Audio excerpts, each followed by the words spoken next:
الحمد للہ وکفا والصلاة والسلام علی عباده الذین اصطفى خصوصا علی افضلهم وخاتم النبیین محمد الامین وعلی آلہ وصحبہ اجمعین اما بعد فاعوذ باللہ من الشیطان الرجیم بسم اللہ الرحمن الرحیم یا ایہا الذین آمنوا لا تقولوا راعنا وقولوا انظرنا واسمعوا وللکافرین عذاب علیم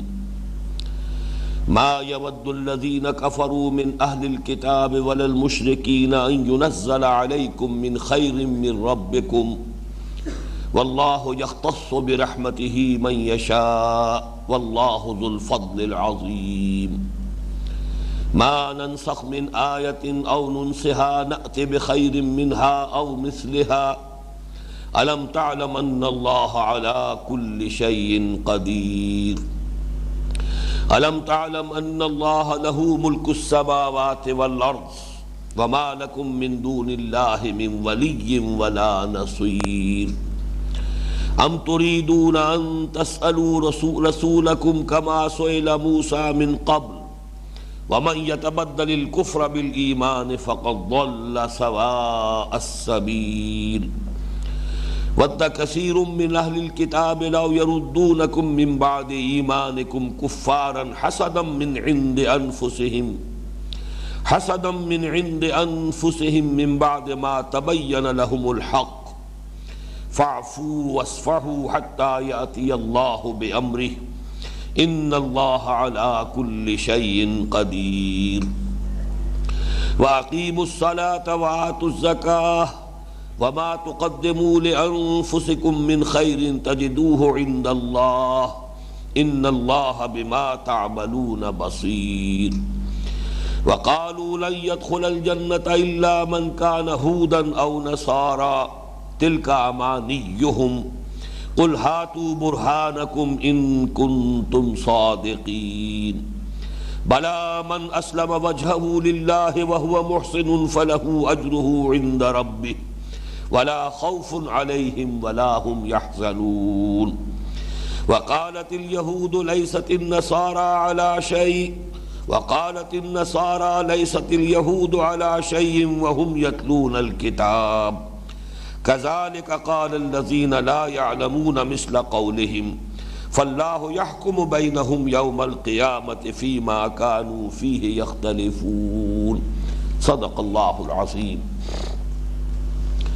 رب اشرح لي صدري ويسر لي امري واحلل عقدة من لساني يفقهوا قولي آواز ذرا بہتر کرو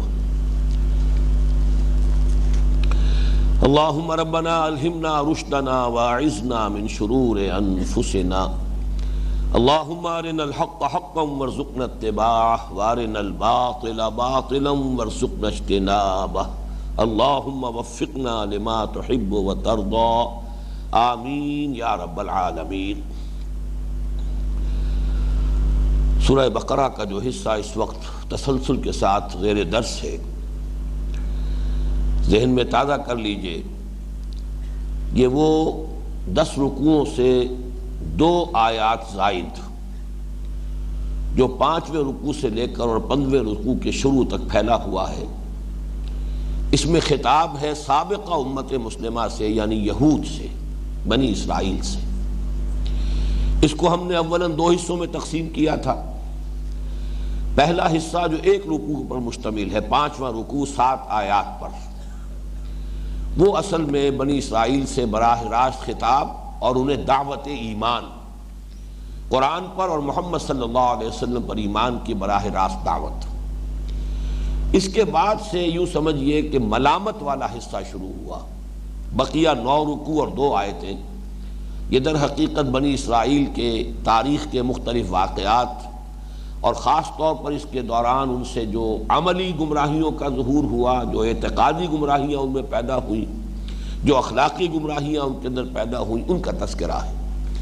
بحیثیت مجموعی کہا جا سکتا ہے کہ یہ ایک قرارداد جرم ہے جو ان پر عائد کی گئی ہے، فرد جرم ہے،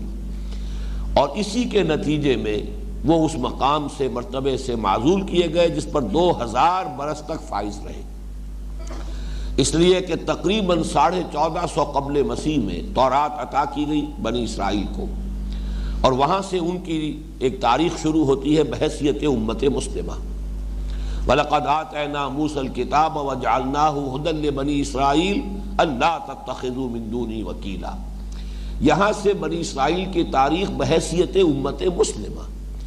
ویسے بنی اسرائیل کی تاریخ 400 سال قبل سے شروع ہوگی، حضرت یعقوب علیہ السلام کے زمانے سے، اس لیے کہ حضرت یعقوب ہی کے بیٹے 12 تھے، اور چونکہ ان کا لقب تھا اسرائیل تو وہ بنی اسرائیل کہلائے، 12 قبیلے جو ان 12 بیٹوں کی نسل سے پیدا ہوئے۔ لہذا ویسے تاریخ چلے گی تو حضرت یعقوب کے زمانے سے 400-500 سال قبل سے امت مسلمہ کی حیثیت انہیں حاصل ہوئی ہے جب انہیں کتاب اور شریعت عطا کر دی گئی۔ یہ 1450 قبل مسیح کا واقعہ ہے۔ حضور پر وحی کا آغاز 610 عیسوی میں ہو رہا ہے، تو گویا کہ یوں سمجھئے کہ 2060 برس کا فصل ہے تورات دیے جانے میں اور قرآن مجید کے نزول کے آغاز میں، اتنے عرصے تک، بلکہ اور سمجھئے کہ 12 برس اور، اس لیے کہ ان کی معزولی اور امت محمد صلی اللہ علیہ وسلم کے اس مرتبہ اور مقام پر نصب کیے جانے، یہ منصب انہیں عطا کیے جانے کے لیے علامت ہے تحویل قبلہ، اور تحویل قبلہ جو ہے وہ 622 میں ہجرت ہوئی ہے، اور یوں سمجھئے کہ 624 کے آس پاس یہ تحویل قبلہ کا واقعہ ہوا ہے۔ اس وقت تک گویا کہ وہ سابقہ امت مسلمہ کی حیثیت سے انہیں اکنالج کیا گیا، ان کی ایک حیثیت تسلیم کی گئی۔ یہی وجہ ہے کہ حضور نے مدینہ تشریف لانے کے بعد 16 مہینے بیت المقدس کی طرف رخ کر کے نماز پڑھی، گویا کہ ابھی اسی امت کی تاریخ کا دور چل رہا ہے، اور انہی کا جو قبلہ ہے وہی گویا کہ مرکز کی حیثیت رکھتا ہے امت مسلمہ کی۔ البتہ تحویل قبلہ علامت بن گیا کہ اب اس کا دور ختم ہوا، وہ معزول کر دیے گئے، ایک نئے مرکز کے گرد ایک نئی امت کا وجود جو ہے اب ہو چکا ہے، اور اب یہ اس مقام پر نصب کیے گئے۔ تو یہ جو تبدیلی ہوئی ہے، سابقہ امت کی معزولی اور ایک نئی امت محمد صلی اللہ علیہ وسلم کا اس منصب پر فائز ہونا، اس کے ضمن میں یہ فرد جرم ان پر عائد کی جا رہی ہے کہ یہ تمہارے جرائم تھے، یہ تمہاری غلطیاں ہیں، یہ کوتاہیاں ہیں، جس کی بنا پر تم اب اس منصب سے محروم کیے جا رہے ہو، اور تمہاری جگہ اب امت محمد صلی اللہ علیہ وسلم کو اس منصب پر فائز کیا جا رہا ہے۔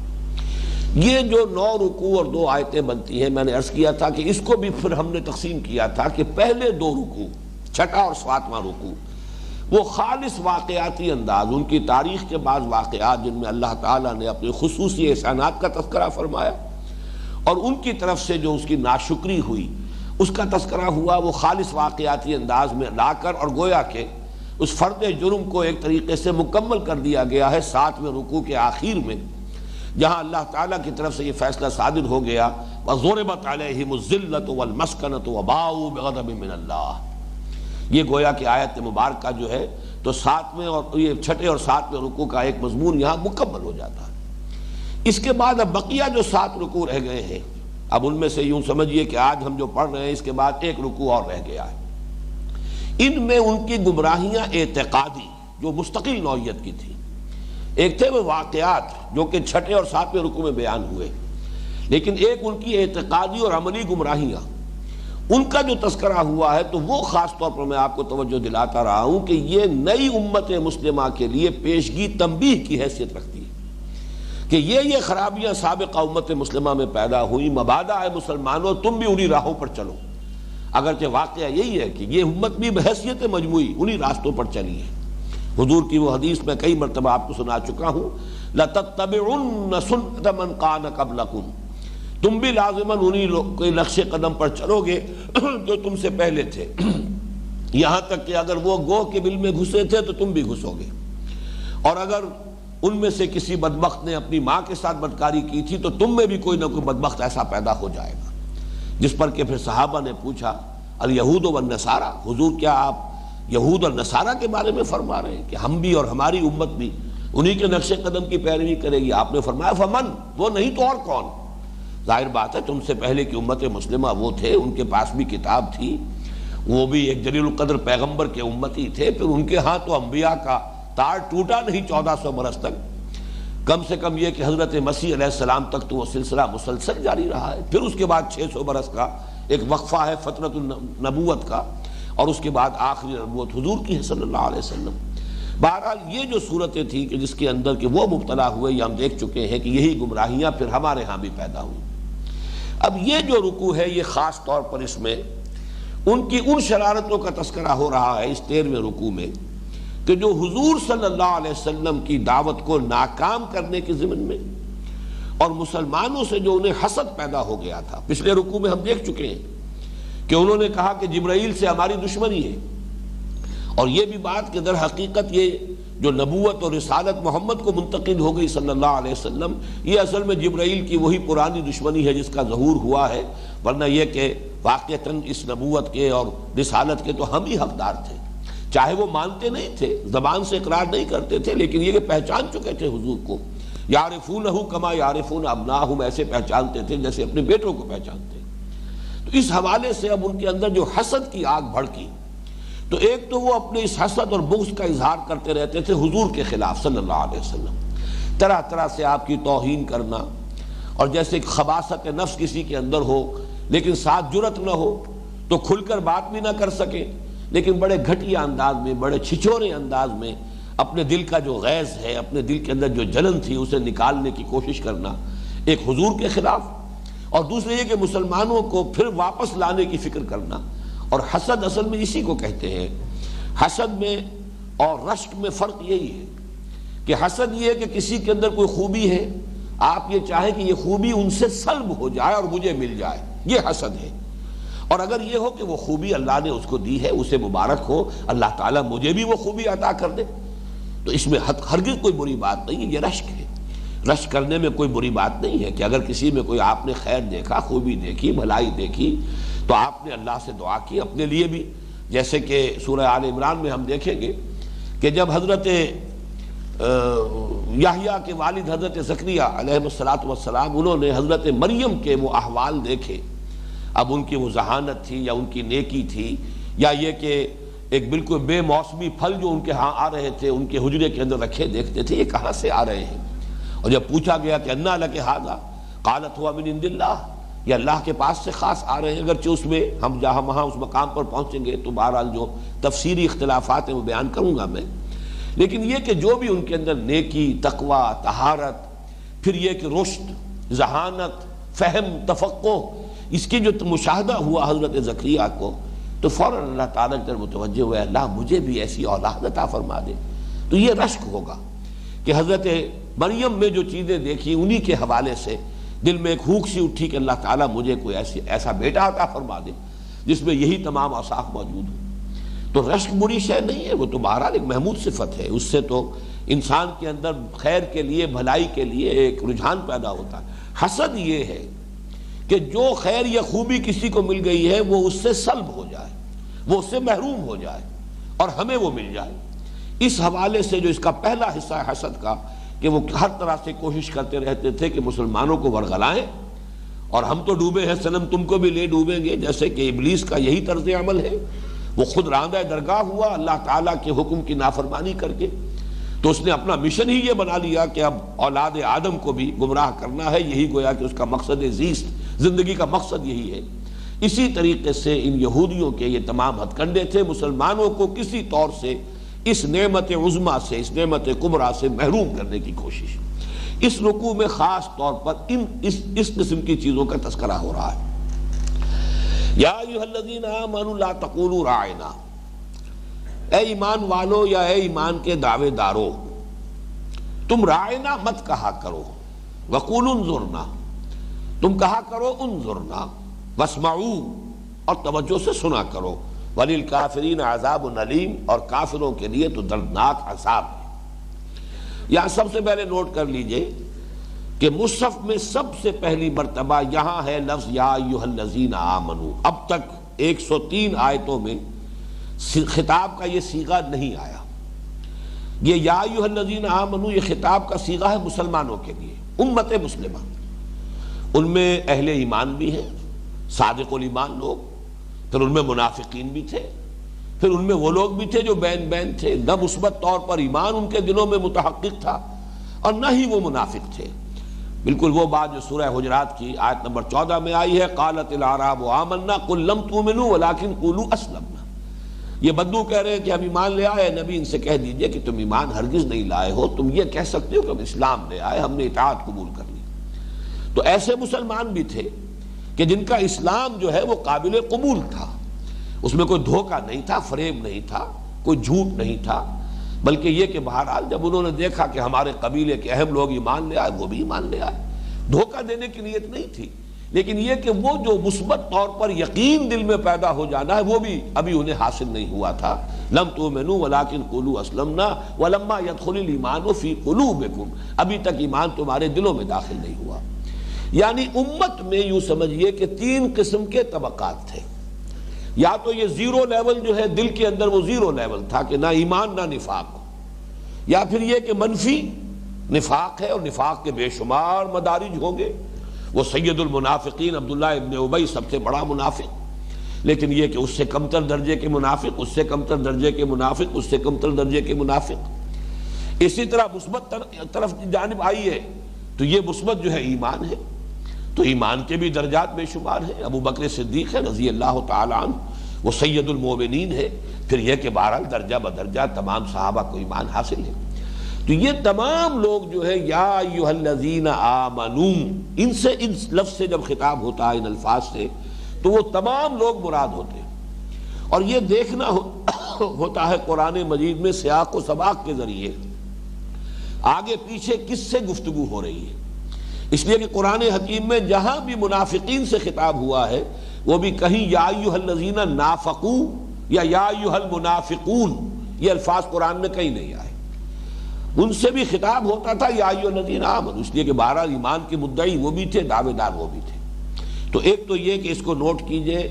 88 مرتبہ قرآن مجید میں یا ایھا الذین آمنوا کے الفاظ آئے ہیں، مسلمانوں کو مخاطب کیا ان الفاظ کے ساتھ۔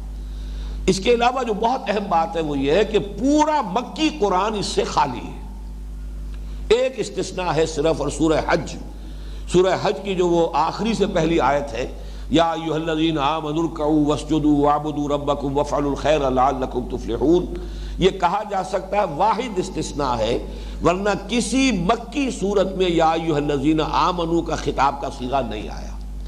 جہاں اللہ تعالیٰ نے بڑی شفقت کے ساتھ، عنایت کے ساتھ، محبت کے ساتھ مسلمانوں سے خطاب فرمایا ہے، وہاں بھی ذرا سا فرق ہے۔ یا عبادی الذین آمنوا، قل یا عبادی الذین آمنوا، تو یا عبادی الذین آمنوا کے الفاظ آ گئے، لیکن یہ کہ یا ایھا الذین آمنوا یہ الفاظ معین طور پر در حقیقت یہ امت مسلمہ کے لیے ہے۔ اور جیسا کہ میں نے عرض کیا، اس کو اس کے ساتھ آپ جوڑ لیجئے کہ امت کی تشکیل جو ہوئی ہے اس کی علامت ہے در حقیقت تحویل قبلہ۔ اب وہ منصب پر فائز کی جا رہی ہے امت، کورونیشن میں کہا کرتا ہوں اسے، کہ جیسے تاج پوشی ہوتی تھی کسی کی کہ اب اس کے شہنشاہی اور تخت پر بیٹھنے کی ایک رسم ادا کی جا رہی ہے، تاج پوشی ہو رہی ہے۔ یا ہمارے ہاں پرانی جو قبائلی زندگی ہے اس میں وہ جو ہے پگڑی باندھی جاتی ہے اور دستار بندی ہوتی ہے کسی خاندان کے اندر کہ اب اس خاندان کا بزرگ یہ ہے۔ تو یوں سمجھیے کہ امت مسلمہ کی جو کورونیشن ہوئی ہے اور ایک امت مسلمہ کی حیثیت سے اسے منصب پر فائز کیا گیا ہے، اس کی علامت ہے تحویل قبلہ۔ اور یہ ظاہر بات ہے کہ یہ تو پھر مدنی دور میں ہوا ہے۔ تو مدنی صورتوں میں 88 مرتبہ آپ کو یہ صیغہ ملے گا، اگرچہ جیسا کہ میں نے عرض کیا ایک ایکسیپشن ہے اور وہ سورہ حج کی آیت، آپ اسے یہ بھی کہہ سکتے ہیں ایکسیپشن پروو دی رول، کوئی استثناء اگر ہو تو در حقیقت اس سے قاعدہ کلیت اور مزید ثابت ہو جاتا ہے۔ لیکن دوسری بات یہ بھی ہے کہ سورہ حج کے بارے میں اختلاف رائے ہے کہ آیا یہ مکی ہے یا مدنی ہے۔ بہت سے لوگوں کی رائے یہ ہے کہ وہ سورت مدنی ہے، اگرچہ ذاتی طور پر میری رائے وہ نہیں ہے۔ میری رائے میں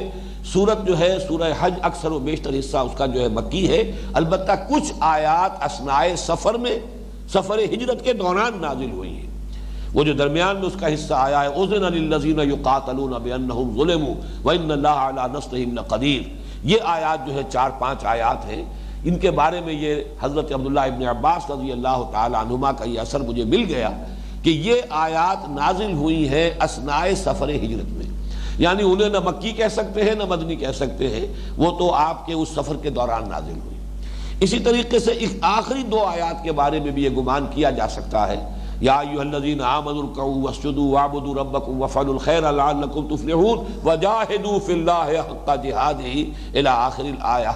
یہ بھی یا تو اس سفر ہی میں نازل ہوئی ہے یا ہو سکتا ہے کہ یہ مدنی آیات، واللہ عالم۔ بہرحال یہ واحد استثناء ہے، ورنہ پورے مکی قرآن میں جو 2/3 ہے قرآن کا یا ایھا الذین آمنوا کے الفاظ آپ کو نہیں ملیں گے۔ یہ الفاظ در حقیقت ہے کہ جو امت مسلمہ سے خطاب کا صیغہ ہے، اور یہ مدنی صورتوں ہی میں صرف یہ الفاظ استعمال ہوئے۔ یا ایھا الذین آمنوا لا تقولوا راعنا، اب اس کے پس منظر میں ایک واقعہ ہے۔ جیسا کہ آپ کو معلوم ہے کہ ہر زبان میں، ہر تہذیب میں کچھ مجلسی الفاظ ہوتے ہیں، آداب ہوتے ہیں، ان کے اندر اس کے لیے خصوصی الفاظ استعمال کیے جاتے ہیں۔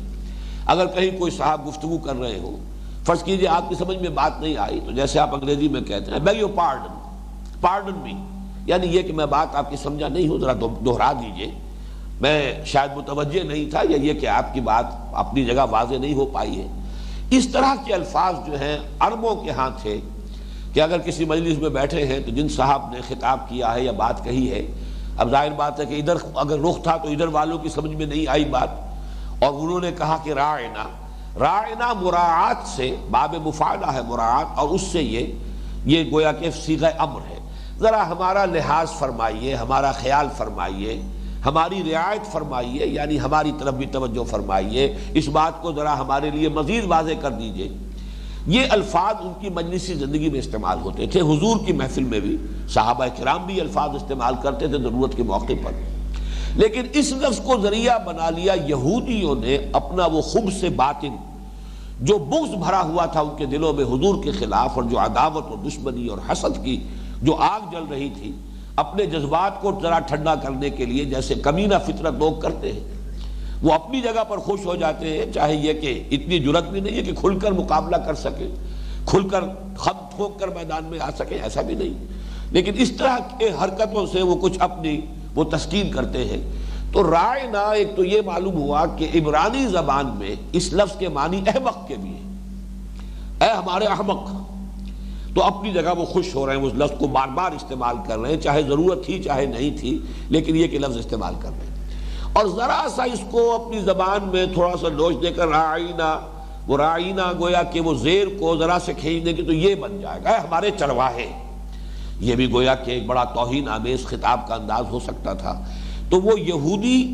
حضور کی مجلس میں آ کر یہ انداز اختیار کرتے تھے۔ اور یہ بھی نوٹ کر لیجئے کہ یہود ہی کے زیر اثر تھے در حقیقت منافقین۔ یہ نفاق کا پودا جو ہے، میں نے بارہا یہ الفاظ استعمال کیے ہیں کہ جیسے آپ دیکھتے ہو کہ بڑے بڑے تناور درخت بھی ہیں، نیچے جو انڈر گروتھ کہلاتی ہے، اسی کے نیچے جو ہے کچھ جھاڑ جھکاڑ، کچھ چھوٹے چھوٹے پودے جو ہیں درختوں کے اس سائے کے اندر اور پروان چڑھ رہے ہوتے ہیں۔ تو منافقت اور نفاق کی جو انڈر گروتھ تھی، یہ ان یہودیوں ہی کے زیر اثر، انہی کے زیر سایہ یہ پروان چڑھی۔ اس حوالے سے ان کے زیر اثر جو مسلمان تھے، جو مختلف مراحل اور مدارج، جو درجے ہیں نفاق کے ان پر فائز تھے، وہ بھی یہ انداز اختیار کرتے تھے، ان کا دیکھا دیکھی اور ان کے زیر اثر۔ تو یہاں اب روکا اللہ تعالیٰ نے کہ جو شے کسی فتنے کا ذریعہ بن سکتی ہو، چاہے کہ فی نفسہ ہی وہ درست ہو، لیکن اگر وہ فتنے کا سبب بنتی ہے، فتنے کا ذریعہ بنتی ہے، تو اس کو ترک کر دینا چاہیے۔ اس سے پھر اصول نکالے ہیں فقہا نے کہ کوئی شے مباح ہے، فی الاصل مباح ہے، جائز ہے، اس کی کوئی حرمت ثابت نہیں ہے، لیکن اگر کسی وقت اس کے اندر کوئی ایسی بات پیدا ہو جائے کہ اس سے دشمن فائدہ اٹھا سکتا ہو، یا اس سے کوئی فتنہ جو وجود میں آ سکتا ہو، تو اس کو ترک کر دینا لازم ہو جائے گا۔ جیسے کہ یہاں فرمایا گیا مت کہو راعنا۔ اب راعنا کہنے میں کسی شخص کی نیت صحیح ہے اور وہ لفظ صحیح جو مجلسی آداب ہے اس کے مطابق استعمال کر رہا ہے، تو ہرگز اس میں کوئی قباحت نہیں تھی، لیکن اس کو روک دیا گیا، لا تقولوا راعنا، اس لفظ ہی کو تم اپنی مجلسی جو لغت ہے اس سے خارج کر دو، اپنی گفتگو ہی سے اس کو نکال دو کہ جہاں پر انہوں نے اپنے لیے فتنہ پیدا کرنے کا امکان پیدا کیا ہے۔ یا ایھا الذین آمنوا لا تقولوا راعنا وقولوا انظرنا، تم اس کے متبادل لفظ تمہاری زبان میں موجود ہے، انظرنا، ہماری طرف توجہ فرمائیے۔ نظرہ ینظرو دیکھنے کے معنی میں بھی آتا ہے، اسی سے لفظ انتظار بنا ہے، افتعال ہے، باب افتعال ہے نظرہ سے انتظار۔ تو ہمیں مہلت دیجئے، ذرا انتظار فرمائیے، ابھی آپ آگے نہ بڑھیے، ذرا ابھی ہمیں بات سمجھنی ہے، ذرا دوبارہ اس کا اعادہ فرما دیجئے۔ تو انظرونا کا دونوں مفہوم ہوں گے، ہماری طرف توجہ فرمائیے، ہماری طرف بھی ذرا التفات فرمائیے، یا یہ کہ ذرا ہمیں مہلت دیجئے، جیسے کہ سورہ حدید میں آیا ہے یوم یقول المنافقون والمنافقات للذین آمنوا انظرونا نقتبس من نورکم، جس دن کے منافق مرد اور منافق عورتیں اہل ایمان سے کہیں گے کہ ذرا ہمیں مہلت دو، ہمارا انتظار کرو، تمہیں جو نور عطا ہوا ہے تم تو اس کی روشنی میں اپنا راستہ تیزی سے تم قدم اٹھاتے ہوئے بڑھتے چلے جا رہے ہو، ذرا ہمارا لحاظ کرو، ہمارے لیے انتظار کرو، ہمیں مہلت دو کہ ہم تمہاری روشنی سے ہم بھی فائدہ اٹھا لیں، نقتبس من نورکم۔ تو انظرو جو ہے وہ دونوں معنی دے رہا ہے، وہاں پر ہمارا انتظار کرو، اور یہاں پر انظرنا ہماری طرف نگاہ التفات فرمائیے، ذرا ہماری طرف بھی متوجہ ہو جائیے، یا یہ کہ ذرا انتظار کیجئے، توقف کیجئے۔ وَقُولُوا انظُرْنَا وَاسْمَعُوا، اور سنا کرو توجہ کے ساتھ۔ یہاں در حقیقت یہ اسمعوا جو لایا گیا فعل امر کہ کم سے کم ہونا چاہیے ایسا کہ تمہیں یہ کہنے کی ضرورت پیش آئے۔ اگر تم ہمتاً گوش رہو گے حضور کی محفل میں بیٹھ کر اور پوری طرح توجہ کے ساتھ سنو گے تو تمہیں کہنے کی ضرورت نہیں پیش آئے گی۔ یہ تو اصل میں اگر تمہاری اپنی توجہ جو ہے وہ کہیں منقسم ہوتی ہے تو پھر زیادہ مواقع پیدا ہو جاتے ہیں رائنا کہنے کے۔ بہرحال رائنا کو تو تم اپنی لغت سے خارج کرو، باقی یہ کہ جہاں کہنا ہو وہاں انظرنا کہو، تاکہ یہ کہ وہ ممیز ہو جائیں۔ اس کے بعد بھی، اس آیت کے اترنے کے بعد بھی اگر کسی نے کہا تو صاف ظاہر ہو گیا کہ اس کی نیت کے اندر خباثت ہے، شرارت ہے، نیت میں فساد ہے۔ لہذا ان کو ممیز کرنے کے لیے یہ حکم اہل ایمان کو دے دیا گیا، یا ایھا الذین آمنوا لا تقولوا راعنا وقولوا انظرنا واسمعوا، اور توجہ سے سنا کرو۔ وللکافرین عذاب علیم، اور کافروں کے لیے، نافرمانوں کے لیے جو اس حکم کے آنے کے بعد، یہاں کافرین سے مراد جو اس حکم سے سرتابی کریں گے، اب اس وضاحت کے بعد بھی جو اپنی اس روش کے اوپر قائم رہیں گے، اصرار کریں گے، اس کا اعادہ کریں گے، ان کے لیے بہت دردناک عذاب ہے۔ یہی پر مفسرین نے ایک مثال بھی دی ہے کہ جیسے کوئی چیز اصلاً مباح ہو، جائز ہو، صحیح ہو، لیکن فتنے کے خوف سے وہ نہ کیا جائے۔ حضور صلی اللہ علیہ وسلم کا مشہور واقعہ ہے کہ آپ نے حضرت عائشہ سے یہ فرمایا کہ یہ جو خانہ کعبہ کی تعمیر ہے یہ اصل بناء ابراہیمی جو ہے اس اساس سے ذرا ہٹی ہوئی ہے، چنانچہ یہ حتیم کا حصہ جو ہے اس کا، یہ در حقیقت کعبے کا حصہ ہے، لیکن جب قریش نے اس کی تعمیر کی تھی اپنے خاص دور میں تو وہاں چونکہ ان کے پاس چھت کے ڈالنے کا جو سامان تھا، روفنگ میٹیریل، وہ چونکہ کم ہو گیا تھا، اور ان کا ذرا سا حصہ باہر چھوڑ دیا جائے، کوئی حرج نہیں ہے، باقی کو انہوں نے چھت اس کے اوپر ڈال دی۔ حضور نے کہا کہ اگر مجھے تیری قوم کے فتنے میں مبتلا ہونے کا اندیشہ نہ ہوتا، حضرت عائشہ سے خطاب فرما رہے ہیں، اور تیری قوم سے مراد ہے مکے والے، اور ظاہر بات ہے کہ وہی لوگ کہ جو اس کے متولی رہے تھے اتنے عرصے۔ اب وہ لوگ پوری تاریخ سب جاننے والے نہیں بھی ہیں، وہ تو جو چیز دیکھتے چلے آئے ہیں در حقیقت اسی کو تقدس حاصل ہو گیا ان کی نگاہ میں۔ اب اگر میں اسے منہدم کروں گا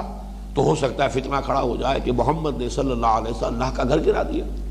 تو میں صرف اس فتنے کے خوف کی وجہ سے اس سے رکا ہوا ہوں۔ اگر مجھے تیری قوم کے فتنے میں مبتلا ہونے کا اندیشہ نہ ہوتا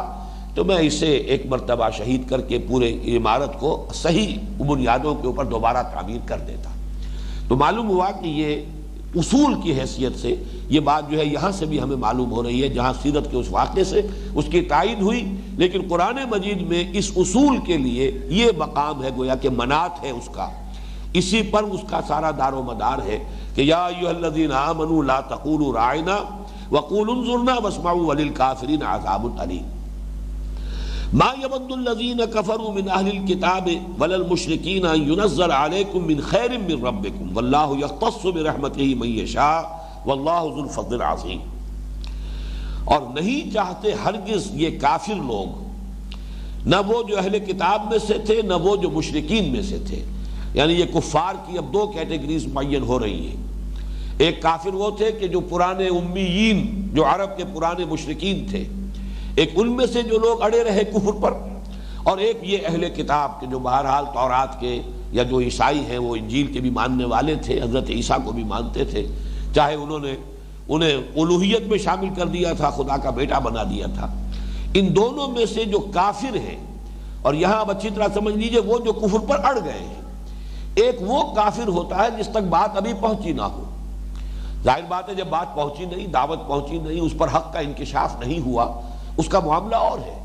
قانوناً وہ بھی کافر ہے، یہ بھی کافر ہے، لیکن معنن زمین و آسمان کا فرق ہے. ایک وہ کافر ہے یا غیر مسلم ہے جس تک ابھی دعوت پہنچی نہیں، اتمام حجت ہوا ہی نہیں، لہذا اس کے رد کر دینے کا سوال پیدا نہیں ہوتا. اور ایک وہ کافر ہے جس کے سامنے دعوت پہنچی ہے، اتمام حجت کر دیا گیا ہے، حق واضح ہو گیا ہے، دل نے گواہی دے دی ہے کہ یہ حق ہے، اور پھر بھی وہ کسی تعصب کی بنا پر، تکبر کی بنا پر، حسد کی بنا پر، ہٹ دھرمی کی بنا پر وہ اپنے اس کفر پر اڑا ہوا ہے. یہاں یہ دوسری قسم کے کافر ہیں جو مراد ہیں. چنانچہ سورہ بقرہ کے پہلے ہی رکوع میں جو آخری مضمون آیا تھا، ان الذین کفروا سواء علیہم انذرتہم ام لم تنذرہم لا یؤمنون ختم اللہ علی قلوبہم وعلی سمعہم وعلی ابصارہم غشاوہ ولہم عذاب عظیم. تو ظاہر ہے کہ یہ پہلے قسم کے کافروں کی بات نہیں ہے. ابھی تو بے شمار کافر ایسے تھے ان میں سے کہ جو بعد میں ایمان لے آئے. پورا جزیرہ نما عرب ہے، اس میں کونے کونے سے لوگ ایمان لے آئے. ابھی تک دعوت ان تک پہنچی نہیں تھی. جب دعوت پہنچی انہوں نے قبول کر لیا، اگرچہ اس وقت تک وہ بھی کافر تھے. لیکن زمین و آسمان کا فرق ہے ان کافروں میں اور مکے کے وہ لوگ قریش جن پر کہ حضور نے یوں سمجھیے کہ 12 برس تک دعوت دے کر اتمام حجت کا آخری درجے میں حق ادا کر دیا تھا. اب ظاہر بات ہے کہ وہ جو اڑ گئے تھے اپنے کفر پر، اس میں تعصب، ہٹ دھرمی، تکبر، اس کے سوا اور کوئی سبب نہیں تھا. لہذا ان کے بارے میں فرمایا کہ اے نبی برابر ہے ان کے حق میں، اب آپ انذار فرمائیں یا نہ فرمائیں، یہ ایمان لانے والے نہیں ہیں. اب تو ان کے دلوں پر اللہ تعالیٰ نے مہر کر دی ہے اور ان کی آنکھوں پر پردے ڈال دیے ہیں کہ کانوں پر بھی مہر کر دی گئی. تو انہی کے بارے میں یہاں فرمایا ما یود الذین کفروا من اہل الکتاب ولا المشرکین. اہل کتاب کے بارے میں یہاں ایک اشتباہ ہو سکتا ہے کہ ابھی تو ان سے براہ راست گفتگو شروع ہی ہوئی ہے، فوراً ہی اتنی جلدی کیسے ان کے بارے میں یہ فتویٰ دے دیا گیا؟ اس کی وجہ یہ ہے کہ انہیں پہچاننے میں سرے سے کوئی دیر لگی ہی نہیں. جہاں تک مکے کے لوگوں کا تعلق تھا ان کے لیے نبوت کا تصور ہی بڑی نئی بات تھی. حضرت اسماعیل علیہ السلام کے بعد سے لے کر یوں سمجھیے کہ 2500 برس بیت چکے تھے کہ کوئی نبوت، کوئی رسالت کا تذکرہ ہی نہیں تھا ان کے. لہذا ان کے لیے تو ان میں سے ہر شے بالکل جیسے کوئی نئی بات ماننے والی بات ہے. ان کے لیے تو ہر شے جو ہے، ہر تصور جو ہے وہ نیا تھا. اس لیے سورہ شورى میں جو فرمایا گیا کہ کبر علی المشرکین ما تدعوہم الیہ، اے نبی آپ ان مشرکین کو جس بات کی طرف بلا رہے ہیں ان پر بہت بھاری ہے، ان کے لیے آسان نہیں ہے ماننا، اس لیے کہ ان چیزوں سے واقف ہی نہیں. اہل کتاب کا معاملہ یہ نہیں تھا. اہل کتاب تو منتظر تھے، نبوت کا انتظار کر رہے تھے، آخری نبوت کا. چنانچہ جو سب سے پہلے جو 6 افراد ایمان لائے ہیں وہ سن 10 ہی کا موسم حج ہے جب حضور واپس آئے ہیں طائف سے، اور اس کے بعد جو ہے انتہائی مایوسی کی کیفیت تھی اس وقت تک، اور یہ کہ ایک مشرک کی امان لے کر مکے میں داخل ہوئے ہیں. لیکن اسی کے بعد پھر اللہ تعالیٰ نے اسی کے بعد جو فوراً موسم حج آیا ہے اس میں 6 افراد جو ایمان لائے، خزرج کے تھے 6 کے 6. انہوں نے کنکھیوں سے ایک دوسرے کو دیکھا تھا وہ عقبہ کی وادی کے اندر. اب تو وہ وادی جو ہے علیحدہ وادی کی حیثیت سے ختم ہو چکی ہے، اس لیے کہ درمیان میں جو پہاڑ حائل تھا وہ کاٹ کر پھینک دیا گیا ہے. وہ جگہ جہاں پر کہ وہ بیعت عقبہ ہوئی تھی وہاں ایک چھوٹی سی مسجد تو اب بھی ہے. بہرحال جب تک میں آخری مرتبہ گیا تھا اس وقت تک تو تھی سالم، لیکن جس طریقے سے اب وہاں پر جو ہے وہ یہ ہو رہا ہے کہ پہاڑ بھی گرائے جا رہے ہیں مینا کی وادی کو مزید وسیع کرنے کے لیے، میں نہیں کہہ سکتا کہ وہ قائم رہی یا نہیں رہی، لیکن یہ کہ پہلے وہ علیحدہ سی چھوٹی سی وادی تھی. بقیہ وادی جو ہے اس کے ساتھ مینا کی وادی کے اس کے درمیان ایک پہاڑی حائل تھی. میں نے خود وہ پہاڑی دیکھی ہے، اس لیے کہ میں نے جب یہ سن 74 میں پہلی مرتبہ ہم نے تلاش کیا ہے اس جگہ کو، اس لیے کہ سیرت میں پڑھا تھا، اور ساتھ ہی جو حضرت سید احمد بریلوی رحمۃ اللہ علیہ کی سیرت ہے اس میں یہ تذکرہ تھا کہ ان کے ساتھ جو لوگ حج کرنے گئے تھے انہوں نے وہی اسی مقام پر جا کر بیعت کی تھی سید صاحب سے رحمہ اللہ. تو میں نے اس جگہ کو دیکھنا چاہا، تلاش کیا تو جگہ مل گئی، اور وہاں ترکی دور کی بنی ہوئی ایک مسجد بھی تھی، اس پر کتبہ بھی لگا ہوا ہے. بہرحال یہاں جو 6 آدمی تھے جن کے پاس حضور نے جا کر دعوت پیش کی ہے تو انہوں نے کنکھیوں سے ایک دوسرے کو دیکھا، آنکھوں میں یہ کہا یہی وہ نبی معلوم ہوتے ہیں جن کا تذکرہ کیا کرتے ہیں ہمارے ہاں یہودی علماء. تو ہم کوشش کرو اور سبقت کرو، پہلے تم ایمان لے آؤ، ایسا نہ ہو کہ یہودی پہلے ایمان لے آئیں. اس لیے کہ یہودی انہیں یہ کہا کرتے تھے، جیسا کہ ہم پڑھ بھی چکے ہیں، کانوا یستفتحون، وہ تو فتح کی امیدیں کرتے تھے اور اللہ تعالیٰ سے دعائیں کیا کرتے تھے کہ اے اللہ ہم بڑے یہاں پر کمزور ہیں، یہ عرب لوگ جو ہے ہمیں دبا لیتے ہیں، ہم ان کا مقابلہ کرنے سے قاصد رہتے ہیں، تو اس آخری نبی کو بھیج کے ہم اس کے ساتھ ہو کر ان سے جہاد کریں. بس فرق یہ ہوا کہ وہ سمجھتے تھے کہ وہ آخری نبی بھی ہم میں سے آئے گا، وہ بھی بنی اسرائیل میں سے ہوگا. جب اللہ تعالیٰ نے 1400 برس تک نبوت ہمارے ہاں جاری رکھی تو اب وہ آخری نبی کیوں نہیں ہم میں سے آئے گا؟ یہ انہیں مغالطہ تھا، اور چونکہ اس میں ان کا جو پندار تھا وہ مجروح ہوا ہے، لہذا وہ تعصب کے اندر مبتلا ہوئے، ہٹ درمی میں مبتلا ہوئے، اور حضور صلی اللہ علیہ وسلم پر ایمان لانے کی بجائے انہوں نے آپ کی مخالفت پر کمر کس لی. تو اس حوالے سے جان لیجئے کہ ان پر اتمام حجت میں زیادہ وقت لگانے کی ضرورت نہیں تھی. وہ تو چونکہ سب جانتے تھے، منتظر تھے، فوراً پہچان لیا انہوں نے یہ وہی نبی ہے، لیکن اس کے بعد کفر پر اڑ گئے. تو فرمایا وَمَا يَوَدُّ الَّذِينَ كَفَرُوا مِنْ أَهْلِ الْكِتَابِ وَلَا الْمُشْرِكِينَ أَن يُنَزَّلَ عَلَيْكُم مِّن خَيْرٍ مِّن رَّبِّكُمْ. اے مسلمانوں، یہ کفار چاہے یہ مشرکین عرب میں سے اور چاہے اہل کتاب میں سے، یہ ہرگز پسند نہیں کرتے کہ تم پر تمہارے رب کی طرف سے کوئی خیر نازل ہو. یہاں خیر کے لفظ پر توجہ کیجئے، یہاں خیر سے مراد کیا ہے؟ اگرچہ خیر جو ہے دنیا کی خیر کے لیے بھی قرآن مجید میں یہ لفظ آیا ہے،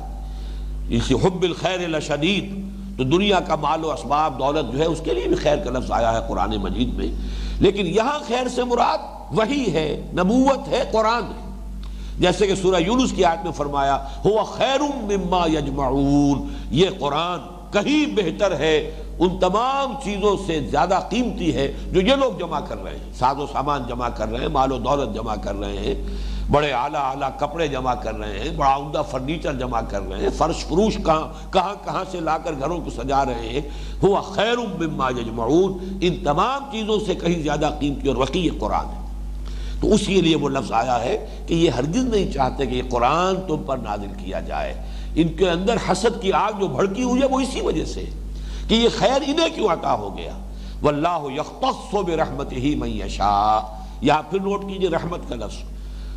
سب سے بڑی رحمت اللہ کی ہدایت ہے، اور اللہ کی ہدایت کا سب سے بڑا منبع اور سرچشمہ قرآن حکیم ہے. یہی نسبت ہے اور یہی ربط ہے. الرحمن علم القرآن، قرآن مجید کے لیے اللہ تعالیٰ کی صفت رحمانیت کو واضح کیا گیا. رحمان کی صفت رحمانیت کا مظہر اتم، سب سے بڑا اور نمایاں مظہر قرآن حکیم. الرحمن علم القرآن، تو یہ ہدم و رحمہ کے الفاظ تو بار بار قرآن مجید میں آئے ہیں. جیسے کہ سورہ یونس کی ان آیات میں بھی الفاظ شروع میں یہی ہے، یا ایھا الناس قد جاءتکم موعظۃ من ربکم وشفاء لما فی الصدور وہدی ورحمۃ للمؤمنین قل بفضل اللہ وبرحمتہ فبذلک فلیفرحوا ھو خیر مما یجمعون. تو یہی رحمت ہے، یہی خیر ہے، اور یہ خیر اور یہ رحمت جو اللہ تعالیٰ نے تمہیں عطا کی ہے، یہی در حقیقت ان کی جلن کا باعث ہے، ان کی حسد کا باعث ہے. وہ ہرگز نہیں چاہتے کہ تم پر تمہارے رب کی طرف سے یہ خیر نازل ہو. ہاں اللہ کا اپنا فیصلہ ہے، ہوا وہ خوب جانتا ہے سو یجعل رسالتہ، وہ خوب جانتا ہے کہ کہاں وہ رسالت کا معاملہ، کون اس کا اہل ہے، کس کے پاس وحی بھیجے، پھر یہ کہ کس قوم کو وہ اپنی وحی کا حامل بنائے، وارث بنائے. واللہ یختص برحمتہ من یشاء، اور اللہ تعالیٰ اپنی رحمت کے لیے خاص کر لیتا ہے جس کو چاہتا ہے. اب دیکھیے اس پر ہم اپنے نصیب پر جتنا چاہیں فخر کریں. هو اجتباکم، جیسے کہ وہ سورہ حج کی آخری آیت میں آیا ہے، اللہ نے تمہیں چن لیا ہے. جاہدوا فی اللہ حق جہادہ هو اجتباکم. قرۂ فال بنا میں من دیوانہ زدن، ہمارے نام یہ قرۂ فال نکلا ہے. اللہ تعالیٰ نے اس امت محمد میں ہمیں پیدا فرما دیا ہے، ورنہ یہ کہ اگر خدا نہ خواستہ کہیں کسی اور والدین کے ہاں پیدا ہو گئے ہوتے تو کئی فیصد امکان تھا اس بات کا کہ ہم اس رحمت سے اور اللہ تعالیٰ کی اس سب سے بڑی رحمت کے مظہر سے کیسے مستفید ہوتے. یوں سمجھیے کہ لاکھ میں کوئی ایک امکان کسی کے لیے ہو تو ہو، ورنہ نہیں. تو واللہ یختص برحمتہ من یشاء واللہ ذو الفضل العظیم، اور اللہ بہت بڑے فضل والا ہے. اللہ کے فضل کے خزانوں میں کمی نہیں ہے. اس میں اصل میں اشارہ ہوتا ہے اس بات کی طرف کہ کسی کو اگر آپ دیکھیں کہ اس پر اللہ کا کوئی فضل ہوا ہے خصوصی، تو اس پر حسد کی ضرورت نہیں. اللہ سے فضل مانگو، وَاسْأَلُوا اللَّهَ مِن فَضْلِهِ، اللہ تعالیٰ سے اس کے فضل کا سوال کرو، اس سے اللہ تعالیٰ تمہیں کسی اور اعتبار سے نواز دے گا. کسی کو اس نے اگر کوئی ایک نعمت عطا فرمائی ہے کثرت سے اور وافر مقدار میں، کیا عجب کہ اللہ تعالیٰ تمہیں کوئی دوسری نعمت اس سے بھی زیادہ عطا فرما دے. اس حوالے سے اللہ سے مانگتے رہو، اللہ تعالیٰ سے درخواست کرتے رہو، اور اللہ کے فضل کے خزانے جو محدود نہیں ہیں. وہ کبھی ختم ہو جانے والے نہیں ہیں. واللہ ذو الفضل العظیم. اب آ رہی ایک اور بات کہ جس کو پروپیگنڈے کی حیثیت سے یہودیوں نے مسلمانوں میں عام کیا. ایک تو آگے چل کر آئے گا کہ تحویل قبلہ پر جو طوفان انہوں نے مخالفانہ پروپیگنڈے کا اٹھایا، اس کی تو جو بھی شدت تھی اس کا اندازہ اس سے ہوگا کہ قرآن مجید میں کس قدر مفصل بحث کی گئی ہے تحویل قبلہ پر. ہمارے اعتبار سے تو معمولی سا واقعہ تھا. اللہ کے نبی نے پہلے حکم دیا کہ شمال کی طرف رخ کر کے نماز پڑھو. مسلمانوں نے شمال کی طرف رخ کر کے 16 مہینے نماز پڑھی. جب اللہ کے نبی نے یہ آیات سنا دی، آیات نازل ہو گئی یہ تحویل قبلہ کی، انہوں نے رخ جو ہے جنوب کی طرف اور مسجد حرام کی طرف کر لیا. لیکن یہ واقعہ اس وقت کا پس منظر جو ہے، اس وقت کے جو حالات ہیں، اس وقت جو لوگوں کے محسوسات تھے، ان کی جو بھی یوں سمجھئے کہ جن کو ہم کہتے ہیں کہ حساس بعض لوگ ہوتے ہیں بعض معاملات کے اندر، یہ بڑا حساس مسئلہ تھا. بہت بڑا طوفان اٹھا دیا گیا. یہ کیسا دین ہے جس کا قبلہ ہی معین نہیں؟ پہلے یہ ادھر رخ کر کے نماز پڑھ رہے تھے، ادھر رخ کر کے نماز پڑھ رہے ہیں. ان کا کیا دین ہے؟ کس بات کا اعتبار کیا جائے محمد کی صلی اللہ علیہ وسلم؟ اور یہ وہ چیز تھی کہ جس سے مسلمان، ظاہر بات ہے کہ اوس الخزرج کے مسلمانوں کی حیثیت تو ابھی 9 مسلموں کی تھی. نئے نئے اسلام لائے ہیں، حضور ابھی یہاں تشریف لائے ہیں. ان میں یقیناً وہ لوگ بھی تھے کہ جن کے دلوں میں ایمان راسخ ہو چکا تھا، لیکن ان میں ایسے لوگ بھی تھے جن پر اس آیت مبارکہ کا اطلاق ہوگا کہ قالت الاعراب آمنا قل لم تؤمنوا ولکن قولوا اسلمنا. نئے نئے اسلام میں آئے ہیں، ابھی تربیت نہیں ہوئی، ذہن نہیں بنا،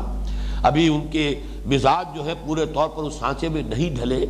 ابھی کسی آزمائش کی بھٹی میں سے گزرے ہی نہیں. جبکہ وہ جو مکے سے آئے تھے مہاجرین، وہ تو کیسی کیسی آزمائشوں کی بھٹیوں میں سے گزر کر اور یہ کہ کندن بن کر نکل چکے تھے، زر خالص بن چکے تھے. لہذا یہ کہ یہاں بھی ایک انہوں نے فتنہ اٹھایا بہت بڑا، اور وہ فتنہ یہ تھا کہ جب تم مانتے ہو کہ تورات بھی اللہ کی کتاب ہے اور موسیٰ اللہ کے رسول تھے، تو پھر نئی شریعت کی ضرورت کیا ہے؟ جب وہ بھی ایکنالج کرتے ہو تم کہ اللہ کی کتاب تھی اور موسیٰ اللہ کے رسول تھے، تو یہ جو شرعی احکام تبدیل ہو رہے ہیں، یہ اس کے اندر جو تغیر و تبدل، اس کی ضرورت کیا ہے؟ کیا اللہ تعالیٰ کا علم ناقص تھا جب اس نے اس وقت وہ کتاب نازل کی تھی؟ کیا اللہ کو تجربے سے معلوم ہوتا ہے کہ مجھ سے غلطی ہو گئی، یہ چیز یوں نہیں ہونی چاہیے تو یوں ہونی چاہیے؟ اب اگر آپ اسے کہیں کہ واقعی اس میں یہ معاملہ ہے تو پھر اللہ تعالیٰ کی ذات کے اوپر طعن ہوتا ہے. اللہ تعالیٰ تو الحکیم ہے، اس کا علم جو ہے قدیم ہے، اس کی حکمت بالغہ ہے اور قدیمہ ہے، لہذا یہ اس کے شایع نشان نہیں. تو پھر سبب کیا ہے؟ کیوں مختلف احکام آ رہے ہیں؟ پھر یہ کہ خود قرآن مجید میں بھی ہو چکا تھا. آپ کو معلوم ہے کہ اگرچہ جو زیادہ جو تنسیخ کا معاملہ ہوا، ناسخ و منسوخ کا قرآن مجید کے احکام میں، وہ تو ابھی مدنی دور میں ہوگا، اس لیے کہ بلو پرنٹ جو ہے شریعت محمدی صلی اللہ علیہ وسلم کا ابتدائی خاکہ وہ سورہ بقرہ میں آیا ہے. پھر رفتہ رفتہ تدریجاً اس شریعت کی تکمیل ہوئی ہے سورہ مائدہ میں جا کر. اسی میں وہ آیت مبارکہ بھی ہے، الیوم اکملت لکم دینکم واتممت علیکم نعمتی ورضیت لکم الاسلام دینا. لیکن یہ کہ خود مکی دور میں ایک بات ہو چکی تھی کہ ایک حکم شروع میں دیا گیا اس قدر شد و مت کے ساتھ، قم اللیل الا قلیلا نصفہ او انقص منہ قلیلا او زد علیہ ورتل القرآن ترتیلا. ذرا اس کا زور جو ہے وہ دیکھیے، اس میں جتنی شدت ہے، تاکید ہے. رات کو کھڑے رہا کرو اس کے سوائے تھوڑے سے حصے کے، اس میں یہ کہ آدھی رات، یا یہ کہ اس میں تھوڑا سا کم کر لو، یا آدھی رات سے زیادہ رکھو. اور اس کے بعد جو ہے وہ جو دوسرا رکوع ہے سورہ مزمل کا، ان ربک یعلم انک تقوم ادنی من ثلثی اللیل ونصفہ وثلثہ وطائفۃ من الذین معک. لیکن اس کے بعد آپ کو معلوم ہے یہ حکم منسوخ ہوا، اگرچہ وہ 2 مراحل میں جا کر منسوخ ہوا ہے، وہ ایک علیحدہ بحث ہے. سورہ مزمل کے درس میں اس کی تفصیل جو ہے ریکارڈ کرا چکا ہوں. عام طور پر سمجھا یہ جاتا ہے کہ دوسرا رکوع جو ہے وہ ایک ہی آیت ہے اور ایک ہی وقت میں نازل ہوئی ہے. لیکن حضرت عبداللہ ابن عباس رضی اللہ تعالی عنہما کا یہ قول جو ہے، وہ صاحب جلال الدین سیوطی جنہوں نے وہ بہت معرکۃ الآراء کتاب لکھی ہے، اس میں انہوں نے یہ قول نقل کر دیا ہے رحمہ اللہ کہ اصل میں یہ 2 حصوں میں مختلف اوقات میں یہ آیت نازل ہوئی. پہلے اس کی تنسیخ ہوئی، پھر دوسری مرتبہ تنسیخ ہوئی. یہی وجہ ہے کہ اس آیت کے بارے میں روایات مختلف ملتی ہیں. یہ بھی آتا ہے کہ یہ 11 مہینے بعد، 10 مہینے بعد یا 16 مہینے بعد یہ تنسیخ کا حکم نازل ہو گیا. واللہ یقدر اللیل والنہار علم ان لن تحصوہ فتاب علیکم فاقرؤوا ما تیسر من القرآن. ایک رائے یہ کہ نہیں، یہ حکم آیا 10 سال کے بعد، 10 سال تک اس حکم کے اوپر جو ہے صحابہ کرام کے لیے عمل کرنا جو ہے لازم رہا۔ یہاں تک ایک رائے یہ بھی ہے کہ یہ جو آیت ہے یہ نازل ہوئی ہے مدنی دور میں جا کر۔ تو یہ مختلف آراء پر میں بھی بہت عرصے تک بہت پریشان رہا کہ اب ان میں سے اتنا فصل ہے، کہاں 10 مہینے یا 12-11 مہینے یا 16 مہینے کی روایات، کہاں 10 سال، اور یا یہ کہ اس سے بھی آگے جا کر مدنی دور کی آیت ہے۔ لیکن یہ کہ اس کے بعد بات کھل گئی۔ حضرت عبداللہ ابن عباس رضی اللہ تعالیٰ عنہما جنہیں حضور نے حبر الامہ قرار دیا ہے، انہوں نے بات واضح کر دی کہ پہلا حصہ اترا ہے وہ 10، 11 یا 12 یا 16 مہینے کے بعد۔ علم ان لن تحصوه فتاب علیکم فاقرؤوا ما تیسر من القرآن، یہ پہلا حصہ ہے۔ اور دوسرا حصہ جو کہ دوبارہ تکرار کے ساتھ آتا ہے، علم ان سیکون منکم مرضی وآخرون یضربون فی الارض یبتغون من فضل اللہ وآخرون یقاتلون فی سبیل اللہ فاقرؤوا ما تیسر منہ واقیموا الصلاۃ وآتوا الزکاۃ واقرضوا اللہ قرضا حسنا۔ آخر تک یہ دوسرا حصہ اس آیت کا جو ہے یہ تو بلکہ زیادہ قرین قیاس ہے کہ مدنی دور میں نازل ہوا ہو، اس لیے کہ لفظ قتال ہے اس میں۔ مکی کسی آیت کے اندر لفظ قتال کا آنا جو ہے وہ بالکل قرین قیاس نہیں ہے۔ تو 10 سال والی بات بھی تقریباً صحیح بن جاتی ہے، قریب پہنچ جاتی ہے، یا مدنی بھی ہو سکتا ہے۔ بہرحال یہ ناسخ و منسوخ کا معاملہ ہو چکا ہے مکی دور کے اندر۔ ان دونوں کو اب ذہن میں رکھیے کہ یہاں جو اعتراض جو انہوں نے سکھایا مسلمانوں کو،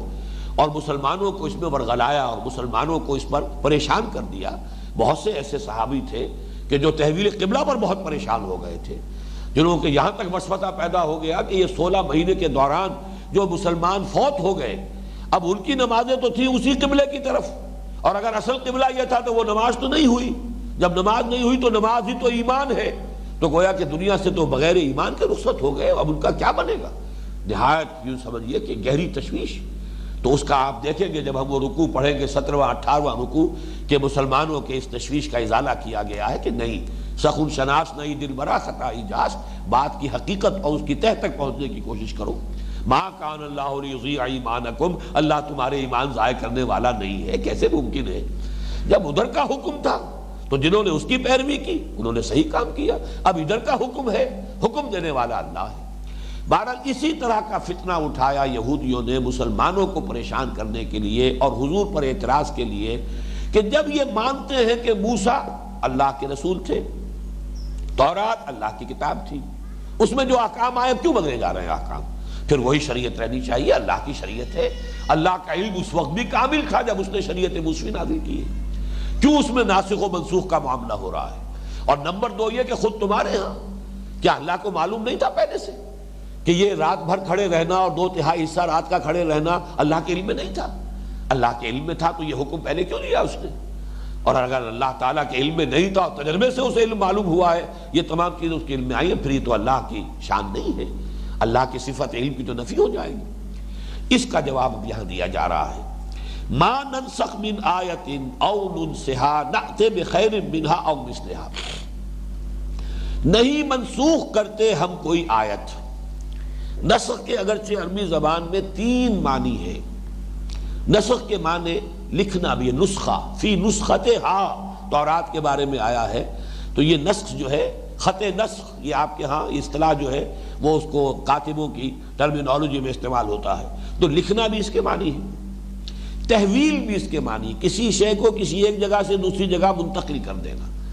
اسی سے لفظ تناسخ نکلا ہے، آوا گون کا جو عقیدہ ہے ہندوؤں کا، تناسخ، کہ ارواح جو ہے منتقل ہوتی ہے۔ ایک آدمی جو مر گیا اس کی روح جو ہے اب کسی اور نوزائیدہ بچے کے جسم کے اندر اس کی روح آ جائے گی، تو یہ گویا کہ آوا گون تناسخ، نسخ کے وہ معنی کہ کوئی شے منتقل ہو رہی ہے، اور ایک نسخ کے معنی وہ ہے جس معنی میں یہ یہاں استعمال ہوا ہے، وہ ہے کسی شے کو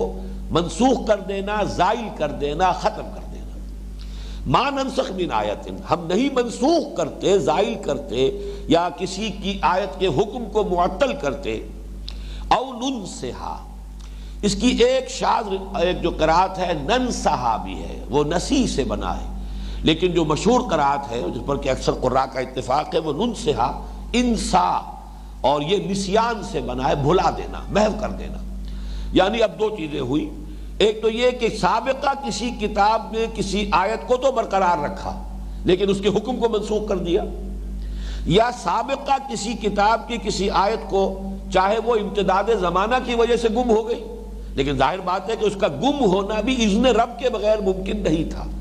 اگر وہ گم بھی ہوئی ہے تو اللہ تعالیٰ کے اذن سے ہوئی ہے، تو اس کو اللہ تعالیٰ اپنی طرف منسوب کر رہے ہیں او ننسہا، یا ہم نے اسے فراموش کرا دیا، ہم نے اسے بھلا دیا۔ ما ننسخ من آیت او ننسہا، نہیں منسوخ کی ہم نے کوئی آیت اور نہ ہی ہم نے اسے فراموش کروایا، نأتی بخیر منہا، مگر ہم لے آتے ہیں اس سے بہتر، او مثلہا، یا ویسی ہی۔ یعنی یہ ہمارا ایک قاعدہ ہے، یہ ہمارا ایک طریقہ رہا ہے۔ میں اس کے بارے میں بعد میں گفتگو کروں گا کہ سبب اس کا کیا ہے، لیکن یہاں پر اللہ تعالیٰ نے سبب تفصیل سے بیان نہیں کیا۔ یہ بالکل وہی انداز ہے کہ جب سود کی حرمت کا حکم آیا اور جب کچھ لوگوں نے کہا کہ انما البیع مثل الربا، تو اب اللہ تعالیٰ کی طرف سے جواب کا ایک انداز یہ ہو سکتا تھا کہ نہیں، بیع اور ہے، ربا اور ہے، ربا یہ ہے، بیع یہ ہے، ربا اور بیع میں یہ فرق ہے۔ اس کے بجائے جواب کیا دیا؟ وَأَحَلَّ اللَّهُ الْبَيْعَ وَحَرَّمَ الرِّبَا، اللہ نے بیع کو حلال کیا ہے، ربا کو حرام کیا ہے، بات ختم ہوئی۔ یعنی تمہیں اصل میں اس بات کا خوگر ہی نہیں بننا چاہیے، تمہیں یہ بری عادت ہی نہیں ڈالنی چاہیے کہ کوئی حکم سمجھ میں آئے تب اس کی ہم پیروی کریں گے، سمجھ میں آئے نہ آئے۔ اصل میں حکم کی پیروی ہے حاکم کو ماننے سے۔ اگر تم نے اللہ کو حاکم مانا ہے تو جو حکم وہ دے گا تمہیں ماننا ہوگا، سمجھ میں آ جائے نور علی نور، نہ آئے تب بھی ماننا ہے۔ اگر تم مشروط کر دو گے اس بات سے کہ کوئی بات ہماری سمجھ میں آئے گی تو ہم مانیں گے، تو گویا کہ تم نے اپنی عقل کو حاکم مانا ہے، اس حاکم کو کی حاکمیت کو تسلیم نہیں کیا، پھر تو تمہاری عقل جو ہے وہ حاکم ہے۔ ویٹو اس کے پاس ہے کہ جو چیز میری عقل میں آ جائے گی مانوں گا، جو میری عقل میں نہیں آئے گی نہیں مانوں گا۔ تو در حقیقت یہ ایمان ہے عقل پر،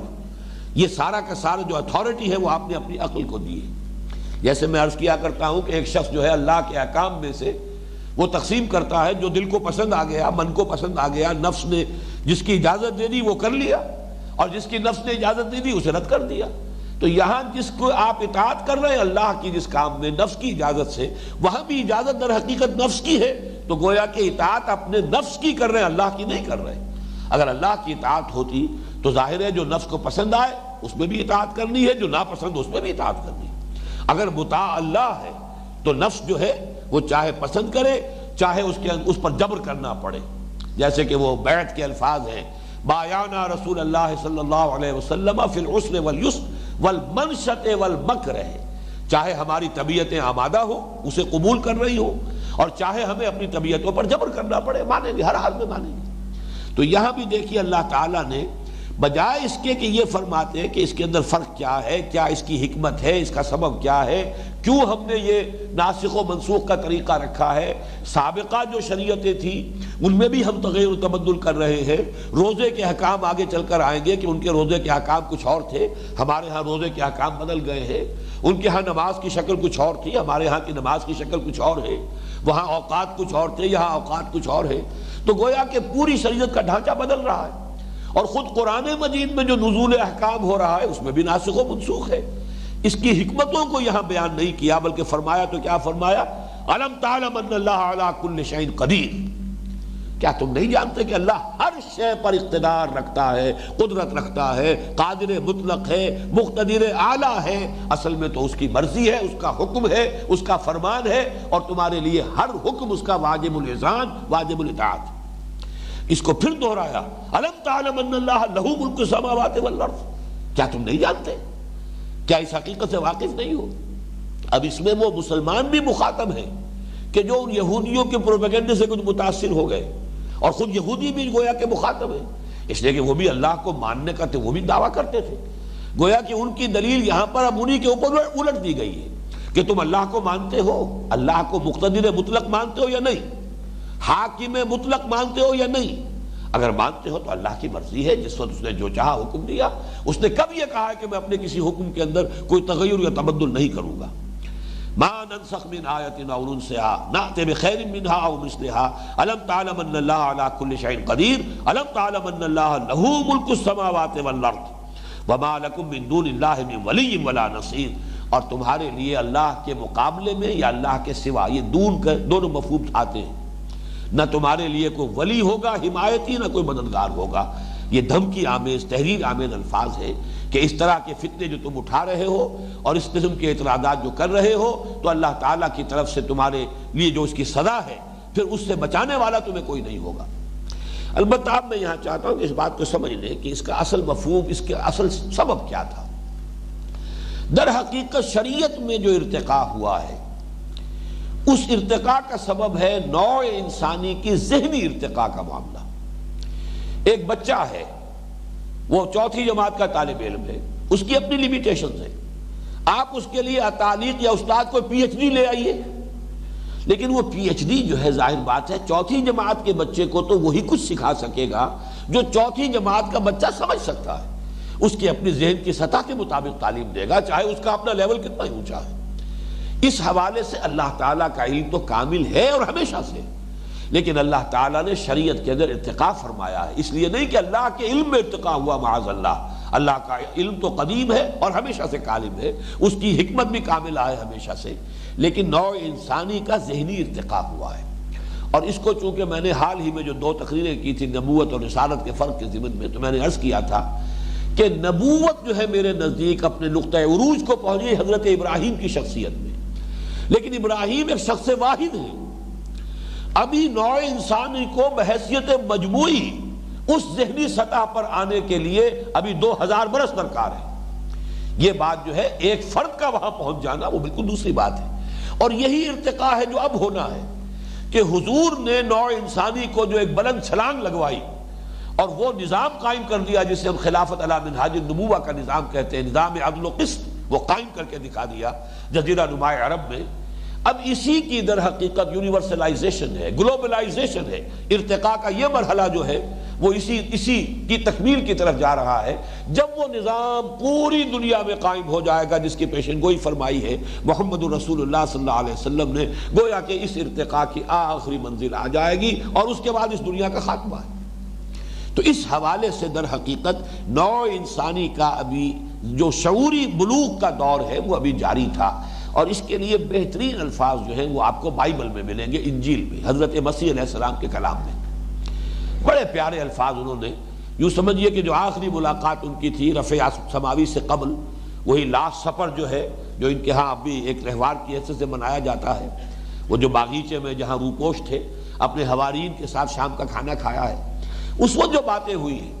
اس میں یہ الفاظ بھی موجود ہیں، مجھے ابھی تم سے اور بھی بہت کچھ کہنا تھا، بہت باتیں کرنی تھی، لیکن ابھی تم ان کا تحمل نہیں کر سکو گے، وہ فارقلیت جو آئے گا وہ تمہیں سب کچھ بتائے گا۔ معلوم ہوا کہ ابھی تحمل نہیں کر سکو گے، نوع انسانی ابھی اپنی عمومی سطح جو ہے، ذہنی سطح، فکری سطح، شعور کی سطح، اس کے اعتبار سے اس درجے میں نہیں آئی تھی کہ آخری اور کامل شریعت انہیں دے دی جائے۔ یہی وجہ کہ انٹرم، جیسے انٹرم کانسٹیٹیوشنز ہوتے ہیں، انٹرم لاز ہوتے ہیں، یہ انٹرم انسٹرکشنز تھی کہ جو دی گئی ہیں، لیکن یہ کہ اس کی شریعت کی تکمیل ہونی ہے محمد الرسول اللہ صلی اللہ علیہ وسلم پر، اور تکمیل ہو جائے گی تو نبوت ختم ہوگی، پھر اس کا سلسلہ بند ہو جائے گا۔ پھر یہ کہ حضور کے اپنے زمانے میں، ویسے تو میں مولانا امین حسن اسماعیل صاحب کی اس رائے سے متفق ہوں کہ یہاں پر جو اصل گفتگو ہو رہی ہے وہ تورات کے احکام کی تنسیخ کے بارے میں ہے، لیکن یہ ہے کہ چونکہ باقی تمام مفسرین نے اسی موقع پر ساری بحث کی ہے قرآن میں ناسخ و منسوخ کے ضمن میں بھی، اور قرآن میں ناسخ و منسوخ ہمارے ہاں جو بڑے ریشنلسٹ قسم کے لوگ رہے ہیں قدیم زمانے میں، معتزلہ جنہیں کہا جاتا ہے، ان کا بھی موقف یہ کہ قرآن میں کوئی آیت منسوخ نہیں، لیکن اہل سنت کا اس پر اجماع ہے کہ قرآن مجید میں ناسخ و منسوخ کا معاملہ ہے، اگرچہ کتنی آیتیں منسوخ ہوئی ہیں اس میں پھر مختلف محققین کے مابین اختلاف ہے۔ کسی زمانے میں 500 آیات تک کے بارے میں تھا، لیکن شاہ ولی اللہ دہلوی رحمۃ اللہ علیہ نے یوں سمجھیے کہ آج سے لگ بھگ 300 برس قبل جو ہے اس کے بارے میں جو فیصلہ کیا ہے وہ یہ ہے کہ 5 آیات کو انہوں نے منسوخ قرار دیا ہے، اس لیے کہ پہلے علماء نے ذرا سا کوئی جزوی فرق بھی کسی آیت کے کسی حکم میں آیا ہے تو اس کو بھی منسوخ آیات میں شمار کر لیا ہے، لیکن شاہ ولی اللہ دہلوی نے فرمایا کہ باقی سب کی تطبیق ہو جاتی ہے صرف 5 آیات، لیکن یہ کہ اصولی طور پر ماننا پڑے گا کہ قرآن مجید میں ایسا ہوا ہے جس کی سب سے بڑی مثال قم اللیل الا قلیلا نصفہ او انقص منہ قلیلا، ابھی یہ کوئی خاص شرعی ابھی احکام آئے بھی نہیں تھے، حلال اور حرام کا تو ضابطہ ابھی بیان ہونا شروع نہیں ہوا تھا، لیکن یہ کہ بہرحال اس کو منسوخ کیا گیا، اور اس کی منسوخی جو ہے 2 مراحل کے اندر آ گئی۔ علم ان لن تحصوہ فتاب علیکم واللہ یقدر اللیل والنہار، اللہ ہی ہے کہ جو دن اور رات کی ایک مقدار معین کرتا ہے، اندازے ٹھہراتا ہے، اس نے دن کام کے لیے بنایا ہے، رات آرام کے لیے بنائی ہے، اس نے انسانی جسم کے اندر جس طریقے سے بھی اس کا نظام بنایا ہے، اسے استراحت کی ضرورت ہے، اسے ریسٹ چاہیے، یہ اس کی لازمی ضرورت ہے، یہ اپنی جگہ پر اللہ کے علم میں ہے، لہذا اللہ جانتا ہے اور جانتا تھا علم ان تحصوہ کہ تم اس کی پابندی نہیں کر سکتے، نہیں نبھا سکتے۔ ایک ابتدائی دور میں ایک شدید مشقت تھی جو تم سے کرائی جانی تھی، جس کی مصلحت تھی وہ کرا لی گئی ہے، اب اس کے بعد یہ جو جس کے لیے جتنا ممکن ہو فَاقْرَؤُوا مَا تَيَسَّرَ مِنَ الْقُرْآنِ، اور اس کے بعد اگلا مرحلہ جب آیا تو اب تو تمہیں جہاد کے لیے بھی جانا ہے، يُقَاتِلُونَ فِي سَبِيلِ اللَّهِ، اب اس کی مشقتیں ہیں۔ اسی طریقے سے کاروبار کے لیے سفر کرو گے، قافلے جا رہے ہیں کاروبار کے لیے، اب اس میں بھی کہاں کیسے ممکن ہے کہ آدمی سفر کی حالت میں بھی یہ 2/3 رات جو ہے اس کے معمول کو نبھائے کہ وہ کھڑا رہے اللہ کے حضور میں۔ لہذا عَلِمَ أَن سَيَكُونُ مِنكُم مَرْضَىٰ، پہ بیمار ہوں گے، وَآخَرُونَ يَضْرِبُونَ فِي الْأَرْضِ يَبْتَغُونَ مِن فَضْلِ اللَّهِ وَآخَرُونَ يُقَاتِلُونَ فِي سَبِيلِ اللَّهِ فَاقْرَؤُوا مَا تَيَسَّرَ مِنْهُ، باقی جو کمی اس کی وجہ سے آئی وَأَقِیمُوا الصَّلَاةَ وَآتُوا الزَّکَاةَ وَأَقْرِضُوا اللَّهَ قَرْضًا حَسَنًا، نماز قائم کرو، یہ 5 وقتہ نماز جو ہے مضبوطی کے ساتھ اس کو عماد الدین بنا لو، اسے اپنی زندگی کا محور بنا لو، تمہارے سارے معمولات جو ہیں دن بھر کے وہ اس کے گرد گھوم رہے ہو، یہ گویا کہ ایک کھوٹے کی حیثیت سے تمہاری زندگی کے اندر نماز پنجگانہ کی حیثیت ہو جائے، اور یہ کہ زکوٰۃ ادا کرو اور اللہ تعالیٰ کے لیے دین کے لیے خرچ کرو۔ وَمَا تُقَدِّمُوا لِأَنفُسِكُم مِّن خَيْرٍ تَجِدُوهُ عِندَ اللَّهِ هُوَ خَيْرًا وَأَعْظَمَ أَجْرًا، جو بھی اپنے لیے آگے بھیجو گے اللہ کے پاس موجود پاؤ گے۔ تو ان تمام کے لیے جواب جو دیا گیا ہے یہاں پر وہ یہ ہے کہ یا اللہ تعالیٰ کا اختیار مطلق ہے، أَلَمْ تَعْلَمْ أَنَّ اللَّهَ عَلَىٰ كُلِّ شَيْءٍ قَدِيرٌ أَلَمْ تَعْلَمْ أَنَّ اللَّهَ لَهُ مُلْكُ السَّمَاوَاتِ وَالْأَرْضِ وَمَا لَكُم مِّن دُونِ اللَّهِ مِن وَلِيٍّ وَلَا نَصِيرٍ۔ باقی یہ کہ شریعت کی جو بھی حضور پر تکمیل ہوئی ہے اس کے اندر بھی ایک تجدید تھی، لیکن یہ کہ معتزلہ کا یہ قول کہ کوئی بھی آیت قرآن مجید کی منسوخ نہیں ہے، یہ بہرحال باطل ہے۔ آپ مختلف آیات کے بارے میں تعویل کر کے تطبیق دکھا کر بتا سکیں کہ نہیں بعض ہمارے علماء نے اس کو بھی منسوخ کہہ دیا تھا، یہ منسوخ نہیں ہے، تو یہ تو ایک علمی بحث ہوگی، ایک تحقیق کا انداز ہے، لیکن اس کو قطعی سرے سے یہ کہ ماننا ہی نہ، یہ چیز اصل میں اہل سنت کے اجماع کے خلاف ہے، اور یہ خود قرآن مجید کی یہ آیت، ورنہ تو یہ کہ صاف ایک ہی جواب ہوتا کہ اللہ نے کبھی کوئی بات منسوخ کی ہی نہیں۔ اس حوالے سے جب قرآن مجید نے اس کو تسلیم کیا، ما ننسخ من آیت او ننسها نأتی بخیر منها او مثلها الم تعلم ان اللہ علی کل شیء قدیر الم تعلم ان اللہ له ملک السماوات والارض وما لکم من دون اللہ من ولی ولا نصیر۔ ام تريدون ان تسألوا رسولکم، کیا تم چاہتے ہو، تمہارا ارادہ ہے کہ تم سوال کرو اپنے رسول سے۔ یہاں خطاب کس سے ہے؟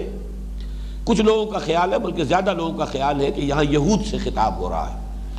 لیکن حضرت شیخ الہند رحمۃ اللہ علیہ کی رائے سے مجھے اتفاق ہے کہ یہاں خطاب مسلمانوں سے ہے، اگرچہ یہ سارا سلسلہ بحیثیت مجموعی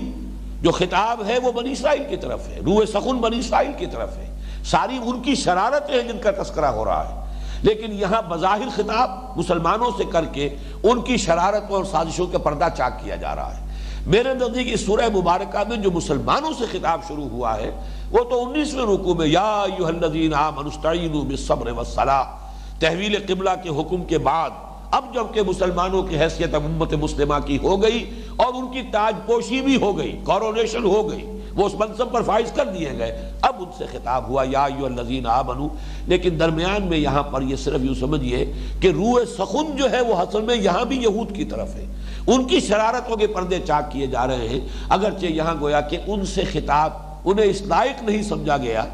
یا یوں سمجھیے کہ جب کسی سے ناراضگی جو ہے ایک حد تک ہوتی ہے تب تو اس سے براہ راست گفتگو کر کے اسے انسان ڈانٹتا ہے، ڈپٹتا ہے، اپنی ناراضگی کا اظہار کرتا ہے، اس ناراضگی ہی کا پھر ایک اگلا مرحلہ وہ ہوتا ہے کہ اس سے بات کرنے کے بھی تیار ہے، تو اگر اس سے کوئی بات کہنی ہوتی ہے تو وہ بھی کسی اور کی طرف رخ کر کے کسی اور سے خطاب کر کے اس سے بات کہی جاتی ہے، اسے براہ راست مخاطب نہیں کیا جاتا۔ اس انداز میں یہاں پر گفتگو اصل میں تو ہو رہی ہے انہی سے، لیکن یہ کہ آیات میں خطاب جو ہے یا ایھا الذین آمنوا لا تقولوا راعنا وقولوا انظرنا، اسی طریقے سے یہاں بھی اگرچہ یہاں وہ دوبارہ الفاظ نہیں آئے یا ایھا الذین آمنوا کے، لیکن میرے نزدیک مخاطب یہاں مسلمان ہے، اور یہ بھی ہو سکتا ہے کہ چونکہ یہودیوں کے زیر اثر جو مسلمان تھے جن میں کسی درجے میں ابھی نفاق پروان چڑھ رہا تھا، چاہے وہ ابھی منافق اس کا اطلاق ان پر پورے طور پر نہ بھی ہو رہا ہو، لیکن یہ کہ وہ شکوک و شبہات اس کے بیچ جو ہے وہ یہود ان کے اندر جو ہے ڈالتے چلے جا رہے ہیں، تو ان میں سے کسی نے وہ بات کی ہوگی جس کا کہ اب یہاں پر جواب دیا جا رہا ہے۔ ام تریدون ان تسألوا رسولکم کما سئل موسیٰ من قبل، کیا تم چاہتے ہو کہ اپنے رسول سے بھی اسی طرح کی باتیں پوچھو یا اسی طرح کے مطالبے کرو؟ سوال جو ہے، سوال مطالبہ کرنے کے لیے بھی آتا ہے، سوال کوئی شے مانگنے کے لیے بھی آتا ہے، سوال پوچھنا علم حاصل کرنے کے لیے بھی آتا ہے، سوال کبھی استہزائیہ بھی ہوتا ہے، کبھی واقعتاً استفہام ہوتا ہے کہ آپ بات سمجھنا چاہتے ہیں، کبھی بظاہر استفہام ہے اصل میں استہزاء ہو رہا ہوتا ہے، تمسخر اڑانے کے لیے سوال کیا جاتا ہے، کبھی سوال کے انداز میں انکار کرنا، کسی شے کی نفی کرنا مقصود ہوتا ہے۔ تو یہاں پہ دو چیزیں ذہن میں رکھیے، ان تسألوا رسولکم، تم مطالبہ کرو اپنے رسول سے، کما سئل موسیٰ من قبل، جیسے کہ مطالبہ کیا گیا موسیٰ سے پہلے، یا تم پوچھو اپنے رسول سے جیسے کہ پوچھی گئی باتیں موسیٰ سے قبل۔ یہ دونوں باتیں اپنی جگہ پر صحیح ہوں گی۔ مطالبے کے بارے میں تو ایک روایت یہ آئی ہے کہ یہودیوں نے یا ان کے زیر اثر کچھ منافقین نے حضور سے یہ مطالبہ کیا کہ یہ پورا قرآن ہمیں ایک دم دے دیجئے، اور اس کا تعلق اسی سے ہے۔ یہ کیا کہ آج ایک آیت آ گئی، کل آپ کہیں گے صاحب وہ آیت منسوخ ہو گئی، اب یہ آیت نازل ہو گئی، تو یہ تو معاملہ جو ہے ہماری سمجھ میں نہیں آتا، پورا قرآن ہمیں دے دیجئے، اس لیے کہ موسیٰ کو پوری تورات ایک دم دے دی گئی تھی، لہذا ہمیں بھی پورا قرآن جو ہے ایک ہی مرتبہ دے دیجئے۔ اب اس میں استہزاء کا انداز بھی ہے، انکار بھی ہے، اعتراض بھی ہے، بظاہر تو ایک بڑا معصومانہ سا مطالبہ ہے، حضور ہمیں تو پورا قرآن دے دیجئے۔ یہ تھوڑا تھوڑا قرآن آتا ہے، اس سے الجھنیں پیدا ہو جاتی ہیں، اس میں پھر یہ کہ پہلی کوئی بات جو ہے اس کو منسوخ کر دیا گیا، اب شیطان دیکھیے ہم پر حملہ آور ہوتا ہے، تو آپ ہمیں پورا قرآن ایک ہی دفعہ دے دیجئے۔ یہ کہنے کے انداز جو میں نے اختیار کیا ہے، اس لیے کہ وہ شرارتی عنصر جو ہوتا ہے وہ لبادہ توڑتا ہے ایسا ہی اسی انداز میں، لیکن یہ کہ اب اسی میں گویا کہ تان بھی ہے، طنز بھی ہے، استہزاء بھی ہے، پھر ایک مطالبہ بھی ہے۔ اس قسم کا مطالبہ یہودیوں نے حضرت موسیٰ سے کیا کیا تھا؟ ارنا اللہ جہرتاً، ہمیں دکھاؤ اللہ کو بالکل عیاناً ہم دیکھیں۔ کیسے مان لیں کہ یہ جو تم تختیاں لے کر آ گئے ہو یہ اللہ نے تمہیں دی ہے؟ کیسے مان لیں ہم؟ ارنا اللہ جہرتاً، ہمیں دکھاؤ، ہم خود دیکھیں گے اللہ کو، تو ہم اللہ سے ہم ہماری بات کراؤ۔ تو اس طرح کے مطالبے انہوں نے بھی کیے تھے۔ ام تریدون ان تسألوا رسولکم کما سئل موسیٰ من قبل، اور یہ بھی ہو سکتا ہے کہ جیسے شرعی حکم کوئی آیا، اب اس کے بارے میں مین میخ، جیسے کہ ہم پڑھ چکے ہیں کہ وہ گائے کو ذبح کرنے کا حکم دیا گیا تھا، بتائیے وہ گائے کیسی ہو، وہ کیسی ہو، بوڑھی ہو، بچھیا ہو، یا یہ کہ وہ کس رنگ کی ہو، وہ کہیں اور اس کی جو بھی ہے اس کی صفات بیان کیجئے، مختلف انداز میں جو انہوں نے سوالات کیے۔ اسی طریقے سے چونکہ مسلمانوں میں بھی ایک واقعہ ایسا ہو گیا کہ حج کی فرضیت کا جب حکم آیا، حضور نے جب مسلمانوں کو سنایا، کسی صاحب نے پوچھا حضور کیا ہر سال فرض ہے؟ حضور نے خاموشی اختیار فرمائی، سکوت اختیار فرمایا، اس کی طرف التفات نہیں کیا، اپنا رخ موڑ لیا، وہ ادھر بھی آگے کھڑا ہو گیا۔ حضور ذرا فرمائیے نا کہ کیا یہ ہر سال فرض ہے؟ تو حضور نے بڑی ناراضگی کے ساتھ جواب دیا کہ تم جو بات تم سے کہی گئی ہے اگر وہ مجمل ہے، اس کے مجمل رہنے میں عافیت ہے، اس کے مجمل رہنے میں خیر ہے، اسی میں برکت ہے۔ تم اگر یہ کہ تمہارے اس سوال کے جواب میں ہاں کہہ دیتا تو قیامت تک کے لیے ہر مسلمان پر ہر سال حج کرنا فرض ہو جاتا۔ اللہ تعالیٰ نے اس کو چھوڑا، جس کے لیے ممکن ہے وہ ہر سال کرے، جس کے لیے نہیں ہے بس سال میں ایک مرتبہ بھی اگر عمر میں کر لیا ہے تو حج جو ہے ادا ہو گیا۔ تو جس چیز کو اللہ نے مجمل رکھا ہے وہ کسی بھول چوک کی وجہ سے نہیں رکھا، اس کا اجمال جو ہے وہ بھی بربنائے حکمت ہے۔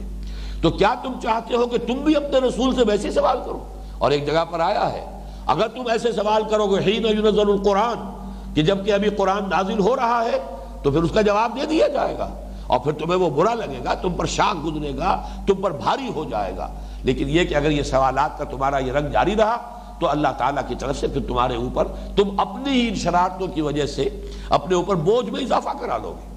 تو یہاں پر یہ دونوں مفہوم مراد ہو سکتے ہیں۔ ام تريدون ان تسألوا رسولكم كما سئل موسى من قبل ومن يتبدل الكفر بالایمان فقد ضل سواء السبیل، اور جو کوئی بھی ایمان دے کر کفر لے لے گا، بدل لے گا ایمان سے کفر کو، ایمان دے کر کفر لے لے گا، فقد ضل سواء السبیل۔ اور یہاں ظاہر بات ہے، اس سے اور متعین ہو گیا جو شیخ الہند کی رائے ہے کہ یہاں خطاب مسلمانوں ہی سے ہے کہ اے مسلمانوں، اگر تم یہود کی سکھلائی میں آ کر اور ان کی جو تمہیں جو پٹیاں وہ پڑھاتے ہیں، اگر ان کے زیر اثر آ کر تم نے اس قسم کی روش اختیار کی تو گویا کہ تم اس پٹڑی پر چڑھ گئے ہو کہ ایمان جو بھی تمہیں نصیب ہوا ہے اللہ تعالیٰ کے فضل و کرم سے وہ ہاتھ سے جاتا رہے گا اور تم کفر کے دائرے میں پہنچ جاؤ گے۔ وَدَّ كَثِيرٌ مِّنْ أَهْلِ الْكِتَابِ لَوْ يَرُدُّونَكُم مِّن بَعْدِ ایمانکم کفارا۔ اب وہ بات آ گئی دوسرے انداز میں۔ پہلے فرمایا تھا لا يَوَدُّ الَّذِينَ كَفَرُوا مِنْ أَهْلِ الْكِتَابِ وَلَا الْمُشْرِكِينَ أَن يُنَزَّلَ عَلَيْكُم مِّن خَيْرٍ مِّن رَبِّكُم۔ یہاں فرمایا کہ اب وہ اس پر تلے ہوئے ہیں۔ وَدَّ كَثِيرٌ مِّنْ أَهْلِ الْكِتَابِ، ان اہل کتاب میں سے تو بڑی کثیر تعداد میں لوگ اس پر ادھار کھائے بیٹھے ہیں، تلے ہوئے ہیں۔ لو یردونکم، کسی طریقے سے تمہیں لوٹا کر لے جائیں، واپس لے جائیں، من بعد ایمانکم، تمہارے ایمان کے بعد، کفارا، اور تمہیں کفار بنا دے، پھر تمہیں مرتد کر دے، ایمان سے محروم کر دے۔ اور اس کے سبب کیا ہے؟ حسد من عند انفسہم، یہ کسی خیر خواہی کی وجہ سے نہیں ہے، یہ ان کے اندر، ان کے نفوس کے اندر جو حسد کی آگ بھڑکی ہوئی ہے، یہ اس کے باعث، اس کی بنا پر، اس کے نتیجے میں کر رہے ہیں۔ من بعد ما تبین لهم الحق، اس کے بعد کہ حق ان پر واضح ہو چکا ہے، یہ حق کو پہچان چکے ہیں۔ آگے چل کر آ جائیں گے الفاظ، یعرفونہ کما یعرفون ابناءہم، یہ ایسے پہچانتے ہیں قرآن کو اور محمد کو صلی اللہ علیہ وسلم جیسے اپنے بیٹوں کو پہچانتے ہیں۔ لیکن یہ ہے کہ اب حسد کی وجہ سے، میں نے عرض کیا تھا، حسد میں اور رشک میں یہی فرق ہے۔ حسد یہ ہے کہ کسی کو خیر ملا اس سے سلب ہو جائے اور مجھے مل جائے، اور رشک یہ ہے کہ انہیں یہ خیر دیا اللہ نے، ہمیں بھی خیر عطا فرمائے، یہ رشک ہے۔ رشک جو ہے یہ محمود صفت ہے، اس سے آپ کے اندر ترقی ہوگی، آپ خیر کے راستے میں آگے بڑھیں گے، آپ خیر میں فاستبقوا الخیرات، نیکیوں میں بھلائیوں میں ایک دوسرے سے دوڑ لگاؤ، ایک دوسرے سے آگے نکلنے کی کوشش کرو۔ اور حسد جو ہے یہ در حقیقت تمام نیکیوں کو جس طرح آگ جلا کر راکھ کر دیتی ہے، انسان کے اعلیٰ سے اعلیٰ مراتب جو اس نے پہلے حاصل کیے ہوں، علم کے ہو چاہے عمل کے ہو، یہ حسد کی آگ ان سب کو جلا کر بھسم کر دیتی۔ تو فرمایا حسد من عند انفسہم من بعد ما تبین لهم الحق فاعفوا واصفحوا، ان دو الفاظ پر ذرا پوری توجہ کیجئے۔ تو اے مسلمانوں، ابھی ذرا درگزر سے کام لو، چشم پوشی سے کام لو۔ یہ کیوں کہا جا رہا ہے؟ یہ بڑی حکمت ہے، نوٹ کیجئے اس کو۔ در حقیقت حکمت نبویہ علی صاحب الصلاۃ والسلام، جس کے نتیجے میں کہ حضور نے مدینے آتے ہی یہود کے ساتھ معاہدے کیے، آپ نے جو سٹیٹس کو برقرار رکھنا چاہا، بلکہ اسی میں شامل کرتا ہوں اس لیے کہ دونوں امکانات موجود ہیں کہ حضور نے 16 مہینے جو بیت المقدس کی طرف رخ کر کے نماز پڑھی ہے، یہ بھی ممکن ہے کہ یہ وحی خفی ہو، اللہ کی طرف سے حکم آیا ہو، اگرچہ قرآن مجید میں نہیں ہے، وحی جلی تو نہیں ہے، کہیں وہ آیت موجود نہیں، لفظ موجود نہیں ہے۔ اور یہ بھی ہو سکتا ہے یہ حضور کا اپنا اجتہاد ہو، اور وہ اجتہاد تقریر ہے اللہ کی طرف سے، اللہ نے اس پر حضور کو برقرار رکھا۔ جیسے حدیث آپ کو معلوم ہے 3 چیزوں کا نام ہے، حضور کا قول، حضور کا عمل، حضور کی تقریر۔ قول ہے آپ نے فرمایا یہ کرو یہ نہ کرو، ایسا ہے، فلاں چیز یوں ہے، یہ آپ کا قول ہے، یہ بھی حدیث ہے۔ آپ کا فعل ہے، حضور یہ کرتے تھے، اس میں آپ کا قول کوئی شامل نہیں ہے، کوئی صحابی بیان کر رہے ہیں حضور ایسا کرتے تھے، یہ فعل ہے حضور کا، یہ بھی حدیث ہے۔ اور تیسری چیز یہ ہے کہ حضور کے سامنے کام کیا گیا اور حضور نے روکا نہیں، برقرار رکھا۔ اس میں بھی گویا کہ اللہ تعالیٰ کی طرف سے یا رسول کی طرف سے سینکشن ہو گئی کہ حضور کے سامنے کام کیا گیا، اگر غلط ہوتا تو حضور روک دیتے، حضور نے نہیں روکا تو امپلائڈ سینکشن ہے اس میں، یہ بھی گویا کہ شریعت کے اندر اس کے لیے جواز کے لیے دلیل بن جائے گی۔ تو نبی کا قول، نبی کا فعل، نبی کی تقریر، یہ حدیث ہے، اس کو بلکہ خبر کہتے ہیں۔ حدیث کا دوسرا حصہ اثر ہے، صحابی کا قول، صحابی کا عمل، صحابی کی تقریر، یہ اثر ہے۔ اخبار اور آثار کو جمع کیجئے، یہ حدیث ہے۔ یہاں میں عرض کر رہا ہوں یہی تقریر اللہ کی، وہی معنی کہ اگر حضور کے کسی اجتہاد پر اللہ تعالیٰ نے روکا ٹوکا نہیں، جو حضور نے اجتہاد فرمایا اللہ نے اس کی چلنے دیا، برقرار رکھا، تو گویا کہ اب وہ اللہ تعالیٰ کی طرف سے سینکشن شمار ہوگی، اللہ کی تقریر شمار ہوگی۔ تو ہو سکتا ہے کہ یہ بیت المقدس کی طرف رخ کر کے نماز پڑھنے کا معاملہ 16 مہینے وحی خفی ہو، حکم ہو اللہ کا، اور ہو سکتا ہے کہ یہ تقریر ہو اللہ کی طرف سے حضور کے اجتہاد کی۔ تو بہرحال اس اعتبار سے نوٹ کیجئے کہ وہ چیز بھی کس مقصد کے لیے تھی کہ ابھی چونکہ اصل محاذ ہمیں کھولنا ہے مکے والوں کے خلاف، لبریشن آف مکہ، وہ جو اللہ تعالیٰ کا گھر جو بنا تھا اللہ توحید خالص کے لیے، اس پر کفار کا، مشرکین کا قبضہ ہے، مشرکین نے اس کو جو ہے شرک کا مرکز بنا دیا ہے۔ لہذا حکمت کا تقاضا یہ ہے کہ ابھی دوسرا محاذ فوری طور پر نہ کھولا جائے۔ اسی حکمت کے لیے الفاظ ہے فاعفو واصفحوا، اے مسلمانوں ان یہود کی شرارتوں کو پہچان تو لو، لیکن ان کے خلاف ابھی اقدام کوئی نہ کرو۔ ابھی ان کے خلاف کوئی تمہاری طرف سے پیش قدمی نہیں ہونی چاہیے، ابھی ان کے خلاف کوئی اعلان جنگ، کوئی تعلیمی کارروائی نہیں ہونی چاہیے، بلکہ حکمت کا تقاضا ہے فاعفو واصفحوا، ابھی ذرا عفو سے اور صفح سے کام لو۔ صفح کہتے ہیں چشم پوشی کرنا یا رخ پھیر لینا، صفحہ کہتے ہیں، یہ فرق ہے، یہ بھی صفحہ ہے یہ بھی صفحہ ہے، رخ کو کہتے ہیں صفحہ۔ تو صفحہ یہ ہے کہ آپ نے کوئی دیکھا کوئی شخص غلط کام کر رہا ہے، لیکن آپ نے ذرا نگاہ دوسری طرف کر لی، اسے یہ اندازہ ہی نہیں ہونے دیا کہ میں نے دیکھ لیا ہے کہ تم نے یہ کام کیا۔ یہ ہے فاصفح الصفح الجمیل۔ سورہ ہجر کے آخر میں یہ الفاظ آئے ہیں، اے نبی ذرا چشم پوشی کیجئے، ذرا نظر انداز کیجئے، ابھی ان کی باتوں کو جو ہے نظر انداز کر دیجئے، دیکھا اندیکھا کر دیجئے، جیسے ہم کہتے ہیں سنا انسنا کر دیا، دیکھا اندیکھا کر دیا۔ اور عفو کہتے ہیں کسی چیز کو چلتے رہنے دینا، روکنا نہیں، فوری طور پر روک ٹوک نہ کرنا۔ اسی لیے جب آتا ہے عیف اللحیٰ، داڑھی بڑھاؤ، یعنی اس کو چلنے دو، خام خواہ جو ہے اس کے اوپر قلقلے نہ لگا لو، اگرچہ یہ کہ اگر اس کا توازن ٹھیک نہیں ہے تو اس کو ادھر ادھر سے درست کر لینا وہ ٹھیک ہے، لیکن ایک خاص حد معین کر لینا کہ اس سے آگے جانے نہ پائے، یہ در حقیقت حدیث کے جو اصل منشا اس کے خلاف ہے۔ عیف اللحیٰ، داڑھیوں کو معاف کرو، چلنے دو، انہیں بڑھنے دو۔ تو یہاں پہ فرمایا فاعفو واصفحوا، مسلمانوں ان کی شرارتوں کو پہچان تو لو۔ مجھے وہ الفاظ یاد آ رہے ہیں حضرت مسیح علیہ السلام کے، بڑے پیارے الفاظ ہیں، سانپ کے مانند ہوشیار لیکن فاختہ کے مانند بے ضرر بنو۔ سانپ کتنا چوکنا ہوتا ہے، ہوشیار ہو، ایسا نہ ہو کہ تمہیں کوئی بیوقوف سمجھ کر اور تمہارے ساتھ کھیل جائے اور تم جو ہے اس کی طرف اس کی چال سمجھو ہی نہ۔ تو تمہیں فہم پورا ہونا چاہیے، سمجھ پوری ہونی چاہیے، سانپ کے مانند ہوشیار بنو، لیکن سانپ کے مانند مضر نہ بنو، ڈسو نہیں لوگوں کو، فاختہ کے مانند بے ضرر بنو۔ تمہاری اندر دو وصف جمع ہو جانے چاہیے۔ تو یہاں پر بھی یہ ہے کہ ان کی یہ ساری شرارتیں پہچان لو تاکہ تم بچ سکو، لیکن یہ کہ ابھی ان کے خلاف اقدام کا مرحلہ نہیں آیا ہے۔ یہ حکمت خداوندی اور حکمت نبویہ دونوں اس پر گویا کہ یہاں پر متفق ہیں کہ ابھی ان کے معاملے کے اندر جو ہے ڈھیل دو، فاعفو واصفحوا حتی یاتی اللہ بامرہ۔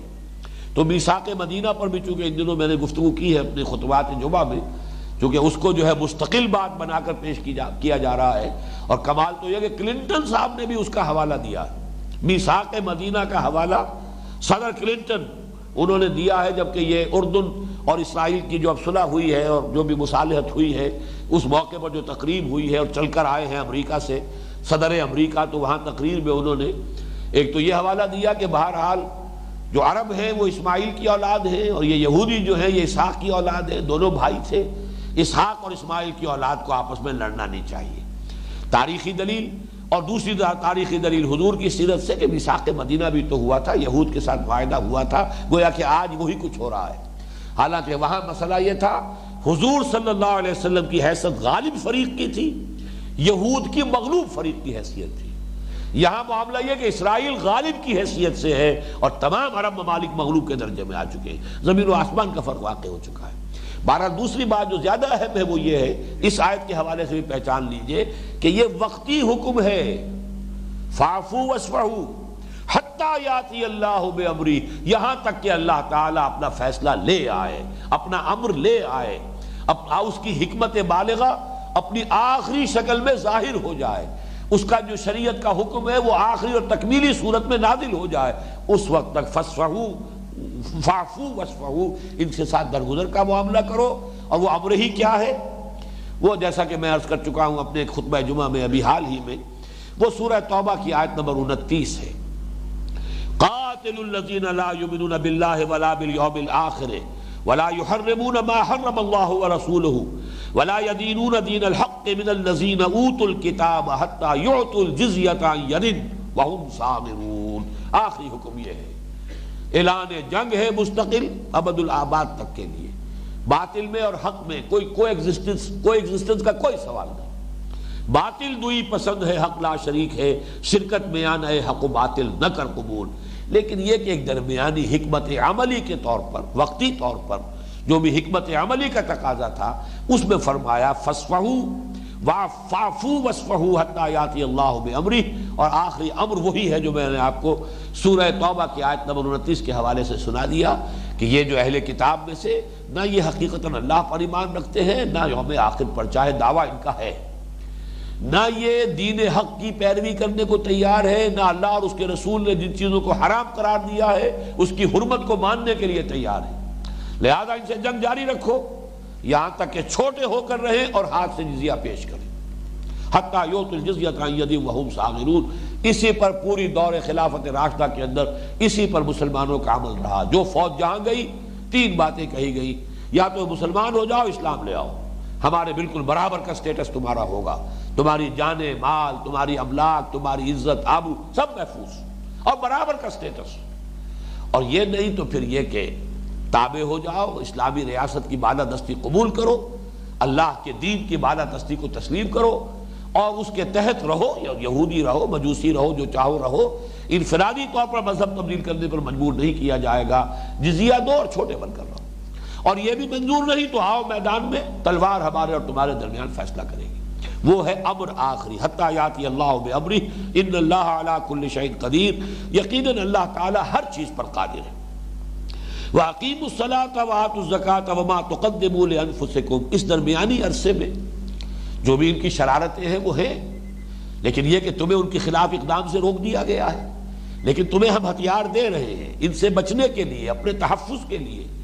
اپنے موقع پر پختگی کے ساتھ قائم رہنے کے لیے۔ اس کے لیے تمہارا پروگرام وَأَقِیمُوا الصَّلَاةَ، نماز قائم کرو، آتوا الزکاۃ، زکوٰۃ ادا کرو، وَمَا تُقَدِّمُوا لِأَنفُسِکُم مِّن خَیْرٍ، اور جو بھی کچھ تم اپنے لیے آگے بھیجو گے۔ اب یہاں پر میرے نزدیک مراد ہے انفاق فی سبیل اللہ، زکوٰۃ کا معاملہ وہ تو ظاہر بات ہے، انما الصدقات للفقراء والمساکین، وہ تو جو بھی معاشرے کے اندر جو غرباء ہیں، محتاج ہیں، مساکین ہیں، بیوائیں ہیں، یتیم ہیں، اصل میں زکوٰۃ جو ہے اس کے مصارف بنیادی طور پر ان لوگوں کے لیے، ایک ہے دین کے لیے، انفاق فی سبیل اللہ، جہاد بالمال، جاہدوا فی سبیل اللہ باموالکم وانفسکم، یہ ہے میرے نزدیک وما تقدموا لانفسکم من خیر، یعنی یہ کہ اللہ تعالیٰ کے اس امر کے آخری جو حکم آنے والا ہے اس کے آنے کے لیے ضروری ہے کہ تمہاری جد و جہد آگے بڑھے۔ یہ قتال کا مرحلہ اب شروع ہونے والا ہے تاکہ کفار کو شکست دی جائے، جزیرہ نماء عرب کے اوپر دین کو غالب کیا جائے، اور اس کے لیے ظاہر بات ہے کہ تمہیں مال خرچ کرنا ہوگا۔ وَمَا تُقَدِّمُوا لِأَنفُسِكُم مِّن خَيْرٍ تَجِدُوهُ عِندَ اللَّهِ، تم اسے پاؤ گے اب اللہ کے پاس موجود، وہ کہیں گم ہونے والی شے، ضائع ہونے والی شے نہیں ہے، بلکہ وہ تو گویا کہ دائم ہو گئی۔ جیسے کہ حضور نے فرمایا تھا حضرت عائشہ سے رضی اللہ تعالیٰ عنہ کہ بکری کا سارا گوشت جو دے دیا گیا وہ بچ گیا، اور جو شانہ تم نے میرے لیے رکھ لیا تھا اسے ہم کنزیوم کریں گے، کھا لیں گے، یہ گویا کہ خرچ ہو گیا۔ بقیہ کلھا الا کتفھا، وہ پوری بکری بچ گئی ہے، وہ بچت ہے کہ جو اللہ کی راہ میں دے دی گئی ہے، جس کا گوشت تقسیم کر دیا گیا، جو ہم کھائیں گے وہ کنزیوم ہو جائے گا۔ یہ گویا کہ ویلیوز کے اندر زمین و آسمان کا فرق واقع ہوا۔ یہی الفاظ آئے تھے، میں نے ابھی آپ کو سنایا تھا سورہ مزمل کی آخری آیت میں بھی، وَأَقِیمُوا الصَّلَاةَ وَآتُوا الزَّکَاةَ وَأَقْرِضُوا اللَّهَ قَرْضًا حَسَنًا وَمَا تُقَدِّمُوا لِأَنفُسِكُم مِّن خَيْرٍ تَجِدُوهُ عِندَ اللَّهِ هُوَ خَيْرًا وَأَعْظَمَ أَجْرًا۔ یہاں وہ الفاظ نہیں دہرائے گئے، وہ جو اللہ کی راہ میں تم خرچ کرو گے، دو گے، اسے اللہ کے ہاں موجود پاؤ گے، اس حال میں کہ بہت بہتر کیفیت میں ہوگا، اللہ نے بڑھایا ہوا ہوگا، اسے سنوارا ہوگا، اسے ترقی دی ہوگی، اس کے اندر اضافہ کیا ہوگا، ہوا خیرا واعظم اجرا، اور مزید یہ کہ اس سے بہت بڑا اجر و ثواب بھی تمہیں مل جائے گا۔ ان اللہ بما تعملون بصیر، یقیناً اللہ تعالیٰ جو کچھ تم کر رہے ہو اسے دیکھ رہا ہے۔ بارک اللہ لی ولکم فی القرآن العظیم ونفعنی وإیاکم